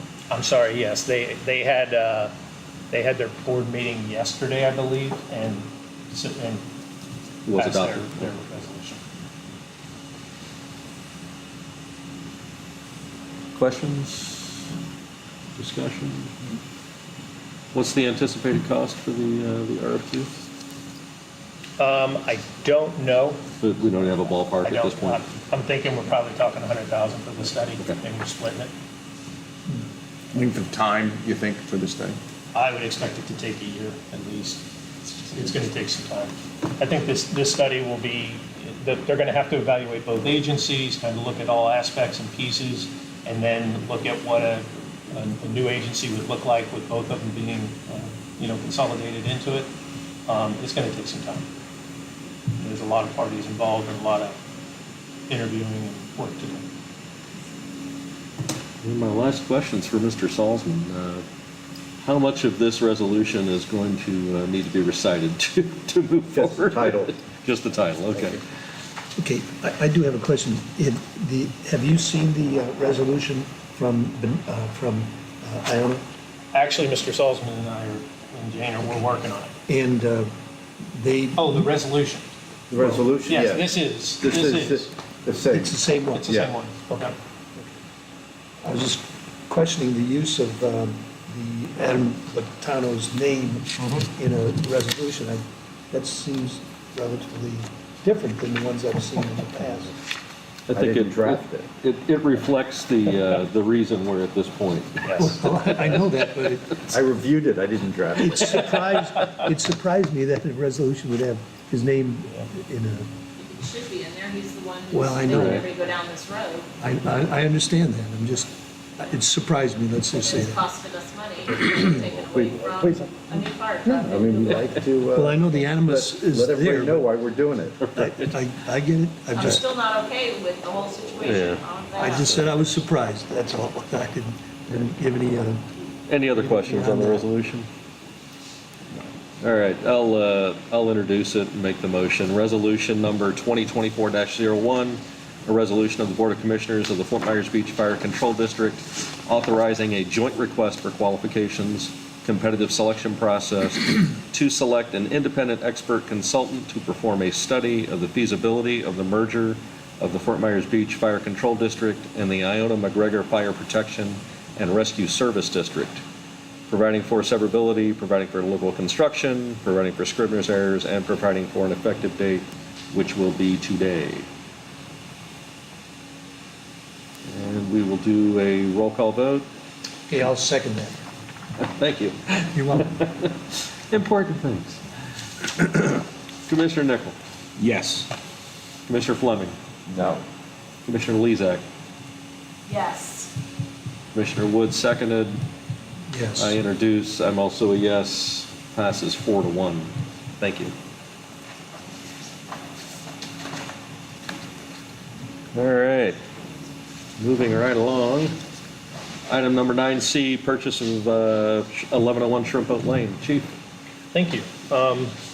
We are excited to say that we were able to come to agreement with the seller to purchase land at 1101 Shrimp Boat. It is slated to be our admin and training facility area. This piece of property puts us in a commercial area, gives us water access for, the future if we look at a boat or work something out. Sheriff's Department, Fish and Wildlife. It's a nice piece of property. So when we entered into this agreement with the seller, there is a building that straddles the property line, and that building has a history of open code violations, and so for that purpose, in the listing on the property, that building was slated to come down as part of the sale. So with that building being crossing the property line, we also took time to reach out to the neighbor, Mr. Erickson, who runs the Erickson Jensen shrimp business next door, and talk with him on the building because it straddles both the property we're looking at and his property. So at this time, you have a contract in front of you that includes the contract to purchase with a timeline to allow the seller to complete the demolition of the building on the property. Great. Any questions? I have one. Commissioner Wood? On addendum 1, additional terms of the contract, the second paragraph, it says that if the seller fails to obtain a certificate of completion from the appropriate governmental authority, seller shall have the right to terminate the contract, and buyer shall execute a release. So if the seller doesn't fix that or take that building down in time, then he can stop the sale. Yeah, so That doesn't seem right. It seems like, Well, go ahead, Chief. the reality of it is that the building has code violations, so the seller has to work with the county, and one of the other agreements in there is that they will satisfy or make good on all the open code violations. So they have some work to do.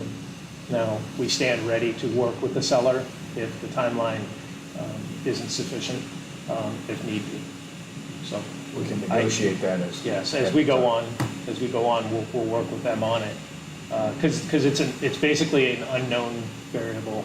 Right. Contractor and what it's going to take to demolish the building on our property. can't the seller, according to this, the seller can just drag his feet until, and then say, well, I didn't make it, so the deal's off. We don't know why the seller would do that. I don't either, but that's, we're The giving seller- maybe that option. Right. We don't want to get involved in the seller's code issues and all those other things. If they can't make it and get it done, then it's, We'd rather not mess with it then anyhow. right. Then it's not worth it for us. So the seller is a partnership of two families, and the partnership is dissolving through the courts. So the property is actually under receivership with direction to liquidate. Okay, So I'm not sure that they would be, I see that, okay. So if they don't go forward, they have to answer to the court why they didn't. Right. Okay, that So there's a lot of it that's involved that we don't want to be involved in. Got it. Thank you. Any other questions? Would anybody like to make a motion?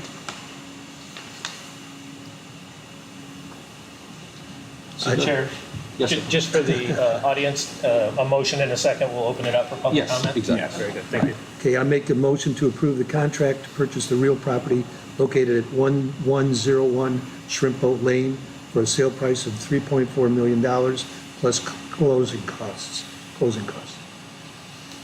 Do we have a second? Second. All right, Commissioner Wood has provided the motion, Commissioner Nicholas seconded. We'll open it up to public input. Mr. Erickson? Well, this building that's in question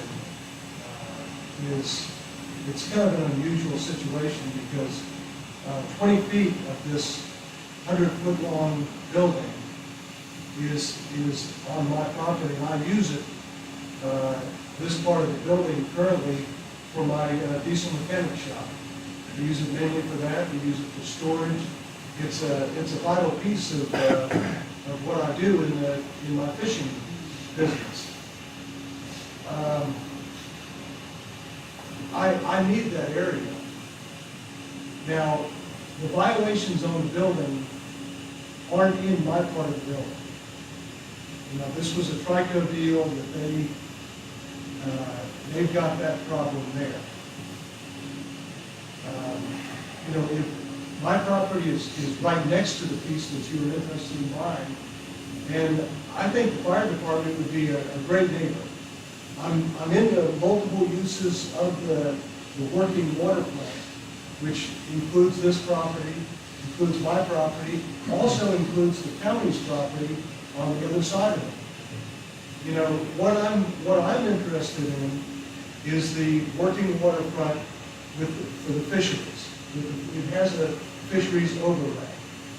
Now, the 200 feet of waterfront that you guys are looking at purchasing it has dockage, or actually, the dockage was destroyed during the hurricane. That dockage is vital to me in my shrimping operation, my working waterfront that I've dealt with my whole life. I don't want to see that go away. That's about 25% of the dockage for the shrimp boats that come into this area. If we've already lost quite a bit, you know, through the years. That's one reason that we have this fisheries overlay to keep what we have and keep it ongoing. It's a very sustainable industry. We have more shrimp now than we've ever had before. It's an annual product that renews every year, actually multiple times through the year. We want to keep doing what we're doing. Matter of fact, we had a point that this hurricane was so destroyed that I got with my daughter, my younger daughter, who's in business with me. I said, Anna, do we want to stay in this or not? I mean, here's a turning point. This is crossroads. Do we want to stay or do we want to sell out? We've got a valuable piece of property. She goes, Dad, I want to stay. I'm in. You know, I have no choice.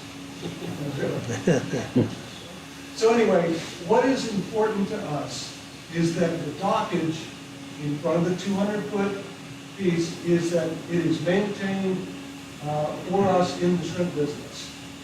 Now, I am willing to sacrifice my 20 feet of my building, let it be torn down, but the trade-off would be is I need that 200 feet of dockage in front. Now, I understand that you guys are interested in having a boat, a fire boat. I think there's room for that. We're interested in the deep water out front. There's room on the inside of the dock to put to put a fireboat in there.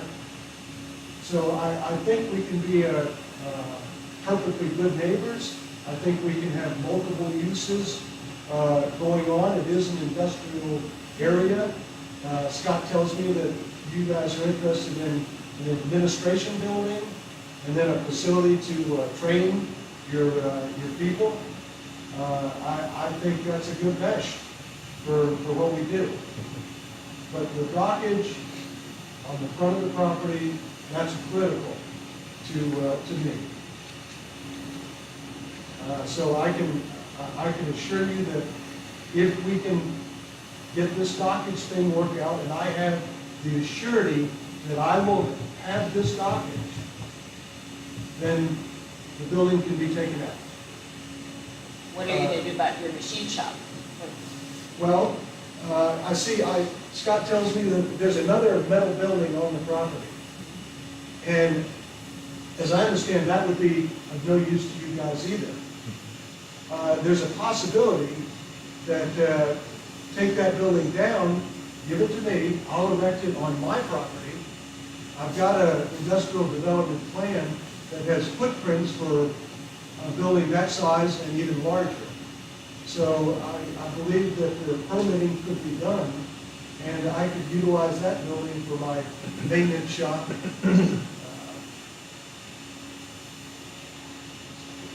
Any other questions for Mr. Erickson? Chief, comments? No, I just want to thank Mr. Erickson for the time he took with you and I to show us around his business and meet with us. We did have a follow-up meeting regarding, I had asked for a follow-up meeting trying to put Mr. Erickson with the seller and work out the demolition of the whole building versus trying to create a new bearing wall to hold up his remainder of the building. I thought it would be a cost savings to the seller and a benefit, at no cost to Mr. Erickson. All the code violations on the building, there's 3 different ones, and it talks about the building having been added onto without permits and things of that nature. So I don't know how those violations weren't applied to the whole building, and this building actually is charged to both properties on the tax rolls. It's a very odd thing. At the end of the day, I don't know structurally how that building's going to be able to be pieced together, but as Attorney Salzman said, that's for the sellers to figure out, which is why we were, originally the negotiation started with just giving us a credit and letting us deal with the building. I felt it important that the seller rectify this before we take ownership. So those are factors that Mr. Erickson, as the neighbor, has to work out with the seller. As far as the waterfront, there is a submerged land lease that comes with this. It's due for renewal on November of 2024. And I am going to talk to the state on that to find out what it even looks like. Now, if we could work out a lease with Mr. Erickson, I don't know as a government entity if we would have to announce it on the open market versus dealing directly with that party. So there are a lot of variables. The question was asked, can I come today and make a recommendation one way or another? And I just don't have enough knowledge behind me yet on the submerged land lease to know what our options are on How that. does that work? Is it renewed every year, or It renews every 5 years.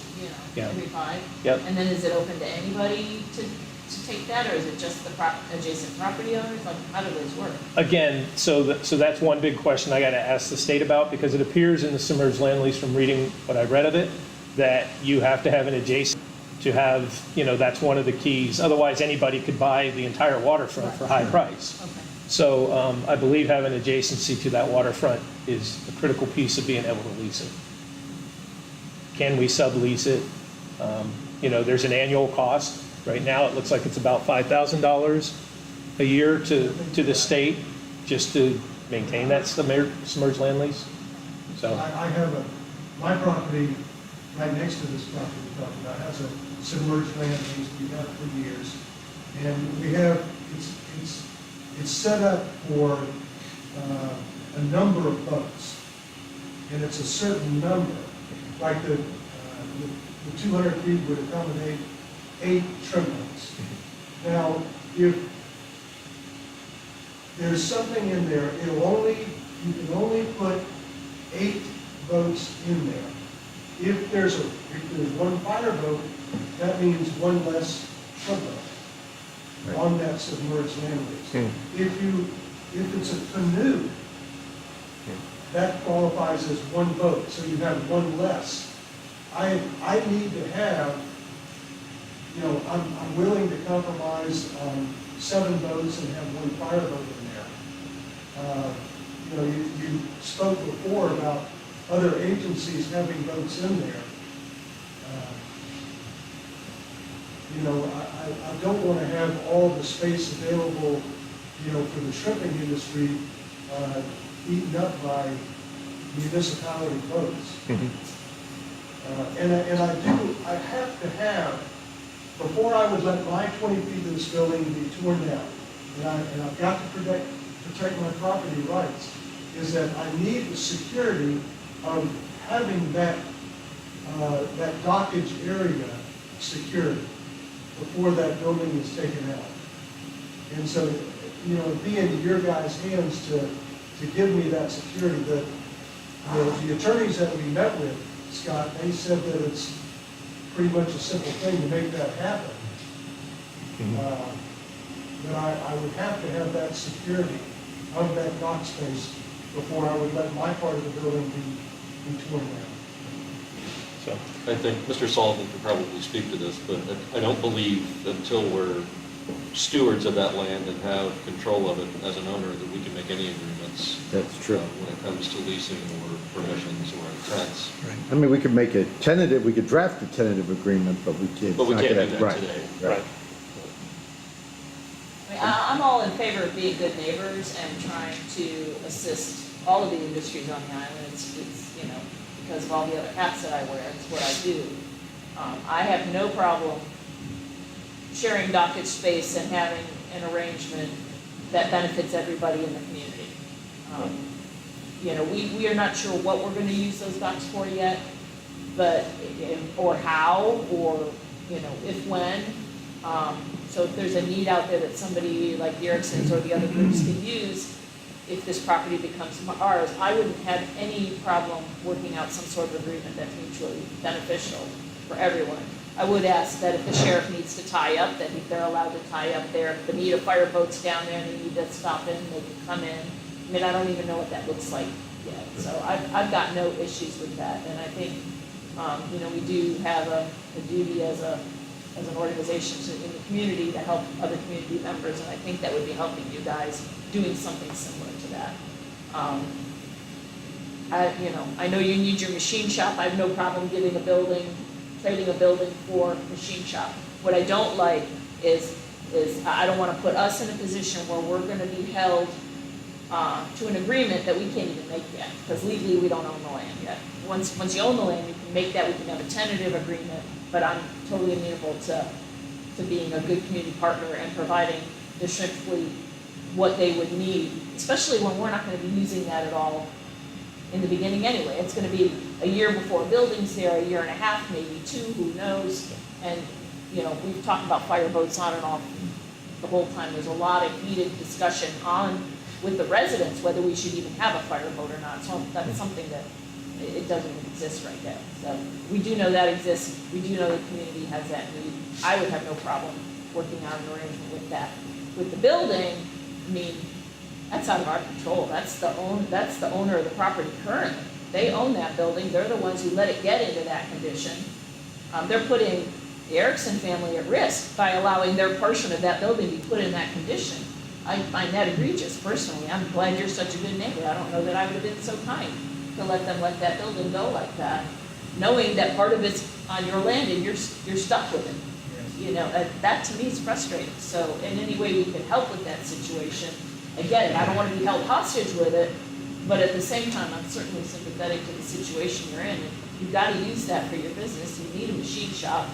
You need a place where you can work on those boats. I'm not acutely familiar with what you do, but I know what you You need do. that dock space on the outside. Yeah, and again, I would have no problem making arrangements with that. That's just how I feel. I'd like to hear how you guys feel. So were you saying that the dock space on the outside will hold eight shrimp boats? It's And the then, submerged land lease. Okay. Gives it where it can hold 8 boats. It has slots specifically designed. Scott could show I have you the the drawing. mapping of it. yeah, I'd like to see that. It'll explain it better, but it shows exactly where the boats would be and provides that space for each one. It's basically from the dock out 60 feet. So, and that accommodates 8 shrimp boats. Are they 2, 3 deep going out, or is it In that portion, there or are three deep? out, 3 out. yes. What's their beam on this? Is that About 20 feet. about 20 or something? Right, and you both hit on the key factor that I've seen so far in the submerged land. Mr. Erickson's willing to rebuild the docks, his cost. The docks, as they were about 30 feet off of the seawall, and it gets shallow at the seawall. Not knowing how we're going to use that property for our uses, I don't want to have those docks constructed, only to know they need to be moved out another 30 feet, and one of the boats has to go away, and you can only moor 2 deep on the dock. We just don't know that because we don't know what our uses are yet, how it will be configured. So for those reasons, I mean, there's a lot of work to do before I could even come to you and say, I recommend that we enter into, a lease, and that the dock needs to be 20 feet further out than it currently Used to was. have to be, because are they gonna change the rules on on how we build docks now out there? Who knows? Sure. I Yes, don't they even know if you have Well, any. I mean, I've rebuilt my docks, and I did it under emergency permitting. And so, and the docks, it would be a continuation of what I've got, which docks are, they're 4 feet, 4 or 5 feet wide, and a continuation of what I've already constructed. Now, you would have to find out if that dock would be allowed to be rebuilt under the same Again, emergency. I have to talk with the state. Yeah, there's more homework, there's more homework to be done, for sure. I mean, I would like to see if we do continue forward, I would like to obviously work with them and make sure that we take care of all the community members. And to me, that's not a deal breaker in my book, but that's a personal opinion. I'd also like to make sure, though, that we do have an option for fireboat. If, I wouldn't want to, Yeah. That would be in the Preclude- No, language, we would right? have Whatever to, language we would is. have to Yeah. do that as a condition. Any other public input on the purchase? One thing, we kind of, because Scott and I have discussed it, and it's kind of a catch-22 in that I need to have the security that I will be able to park my boats on that dockage before I'll let my part of the building be torn down. And we can't guarantee that, sir, unfortunately. No, I know There's no way to do it. I mean, we're discussing purchasing of the property today, and then down the road would be the discussion. Even if I drafted an agreement today, you would Right. still have to vote at it at a public Because the- meeting, and the and contract has you're to not be going to vote on it, right? right, right. We're talking, probably 6 months before closing, so we're looking at least 6 months down the road Yeah. before we could even begin to have the discussion. What's to stop the seller currently from tearing down the portion that's on their side of the lot line now anyway? That's the plan that's moving forward. I mean, they could just go do it, and I'm surprised they hadn't. Well, the problem is that if that part of the building's torn down, my part comes down too. Right, so they would have to do something to it to make sure they stabilize your side of the building. Anything's possible, Right. but Would you be amenable to them doing something, this is just a hypothetical, I'm not the owner of the property, so I if they stabilize the building and I don't think it's, like I said, anything is possible. That is not a good option. I just hate they put you in this position. Well, it is kind of I a hate bad that. position to be in, and it greatly affects me, Sure. and I would be, I kind of see it as two different issues. I mean, I see the building problem as an issue, The dockage is a separate thing to me. The dockage, to me, is an easy thing to work through with you guys. That's my opinion. I don't know how the other commissioners feel. I'm only one of five. To me,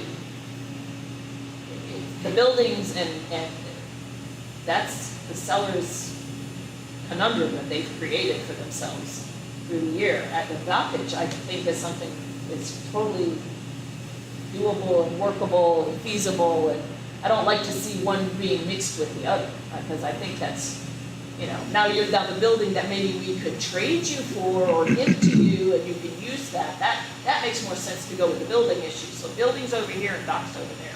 It's just kind of how I think it would be cleaner, but that's. Well, you guys don't want to buy that property until that building is gone. Well, they have to take it down before you can clear title on it. They've got to rectify all of those Code those code violations. violations. Thank you very much. So they either fix the code violations or take the building down, but you guys don't want you don't want to buy that property unless that building is gone. Well, we can't. We won't get Yeah. clear title. I mean, that's just, you can't, to get clear title, they've got to have all code violations have to be cleared too. So that's out of our hands, that's kind of the seller's conundrum, in my limited history of buying and selling things, but. Well, how do I get the security that I will be able to have use of the dock space before my part of the building comes down? I don't know that you would get that from I anybody. defer to Mr. Salzman, actually, it's a legal. Can't give you that with us as security. a I can't. government entity. Yeah.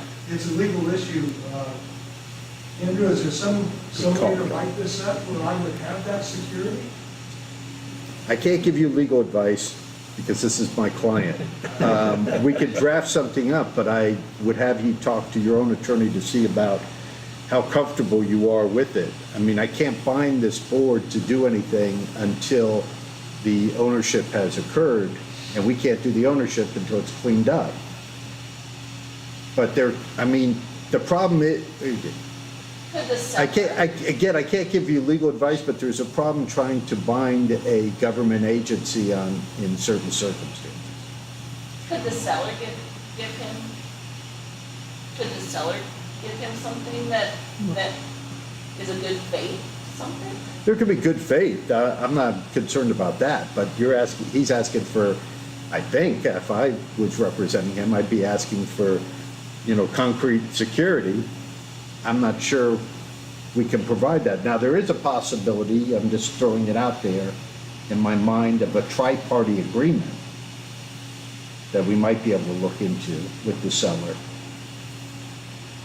Well, something, if this happens, because. Right, that's what I'm thinking. If the building is totally torn down, and of course, I've got to be assured that you will buy it.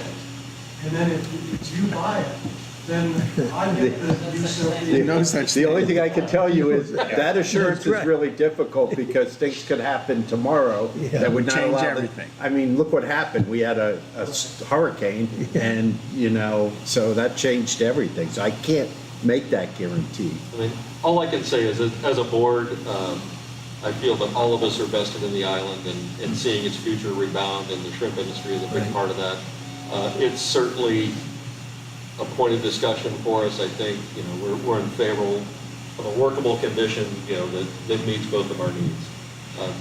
But it's a promise for discussion. I can't go any further than that. That's all we can I do. think there's 5 sympathetic parties up here who want to work as good neighbors and get you what you need. But And we're willing to work with you, and as Chief has already said, so if there's something that I'm missing that we could do, I'm absolutely open to I doing would it. say get the building one issue and the dock is a Right. separate issue. I'd say work with us on if the dock is your thing, your jam, if there's some way through this whole process.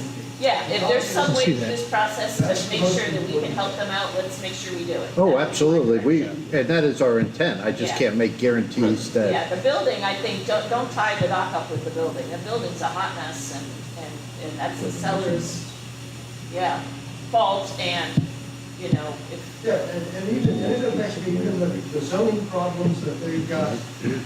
well, that could become your problem, by the Well, way. it is Yeah. my problem right now, Yeah. you know. Because they could hit you with the same fees. Well, that hasn't happened. I mean, they're, you know, the things that they did were on their property, Right. not my property. Right. Just a question, and I've always wondered this, but were these two property owners at one time friends, got along? Or one property? Business was cooperative and then there was a divide, or? Well, I'm just wondering how a building ended up on the It was one property piece line. of property. Okay, one piece of property. Here's the way it was. Erickson and Jensen and St. George, terrific friends, terrific friends. Larry Schaefer, terrific guy. I don't know if any of you knew Larry. He died not too long ago. You know, made it to the ripe old age of 92, I think. Anyway, both of us, Erickson and Jensen and the Schaefer family, we had some boats. We said, okay, we'll build one facility and we'll use this facility as like a co-op. We'll market the shrimp through this, have the grading facility through this. It worked good for many years. I ran the facility. It worked out very good. Well, Mr. Schaefer sells his property, sells the property to Trico, who, I know them, they're the same age as I am, Dennis Henderson and George Gala. I know we had a very good business going for years. The Trico boys have decided they want to part ways. There is where the argument is. I don't have an argument with them. I get affected, but I don't have an argument with them. They're the ones that have put themselves in a situation where their property is going to be sold off, liquidated. Okay, you know, that's the course that they've chosen. You know, I've chosen to stay in the business, and I want to see this work out. So that's kind of the history of where we've gotten to this point right now. You know, what I would suggest, if you would let Scott, when we had the Hal over there and Mike Calusa, you know, both of them agreed that there could be something written up that would give me security about what I'm looking forward to, and have it so the sale could go through and the building could be totally taken down, and we all get what we want. Right. And in that meeting, that's when we talked about the fact that I don't know how the waterfront usage looks for us. So that has to be defined first, before we know how much is left to utilize under the submerged land lease. If that dock has to go out 20 more feet so that I can run a 30-plus foot boat on the inside of it with enough water, then the dock might have to go out 20 more feet. Now, that's going to take away the number of boats you can store, and then the question becomes, does it become worth it to you to put the money into rebuilding docks, knowing that you're losing 3 boats, you know, the ability to store 3 boats, maybe 4 boats, because you move everything out 20 feet. So for all those reasons, this will take time to figure out if we can partner with you. Right. And it is a working waterfront, and it does have a fisheries overlay. I mean, the community has said that they want to keep the shrimp industry. How, what is the total frontage if you work out the lease with the county and your docks are put back all the way down across, all the way to Kelly Brothers? What length of dockage will you have? It's about 1,000 running foot of dockage. So that'll give you 1,000? The county's property, that's about 400 feet of dockage.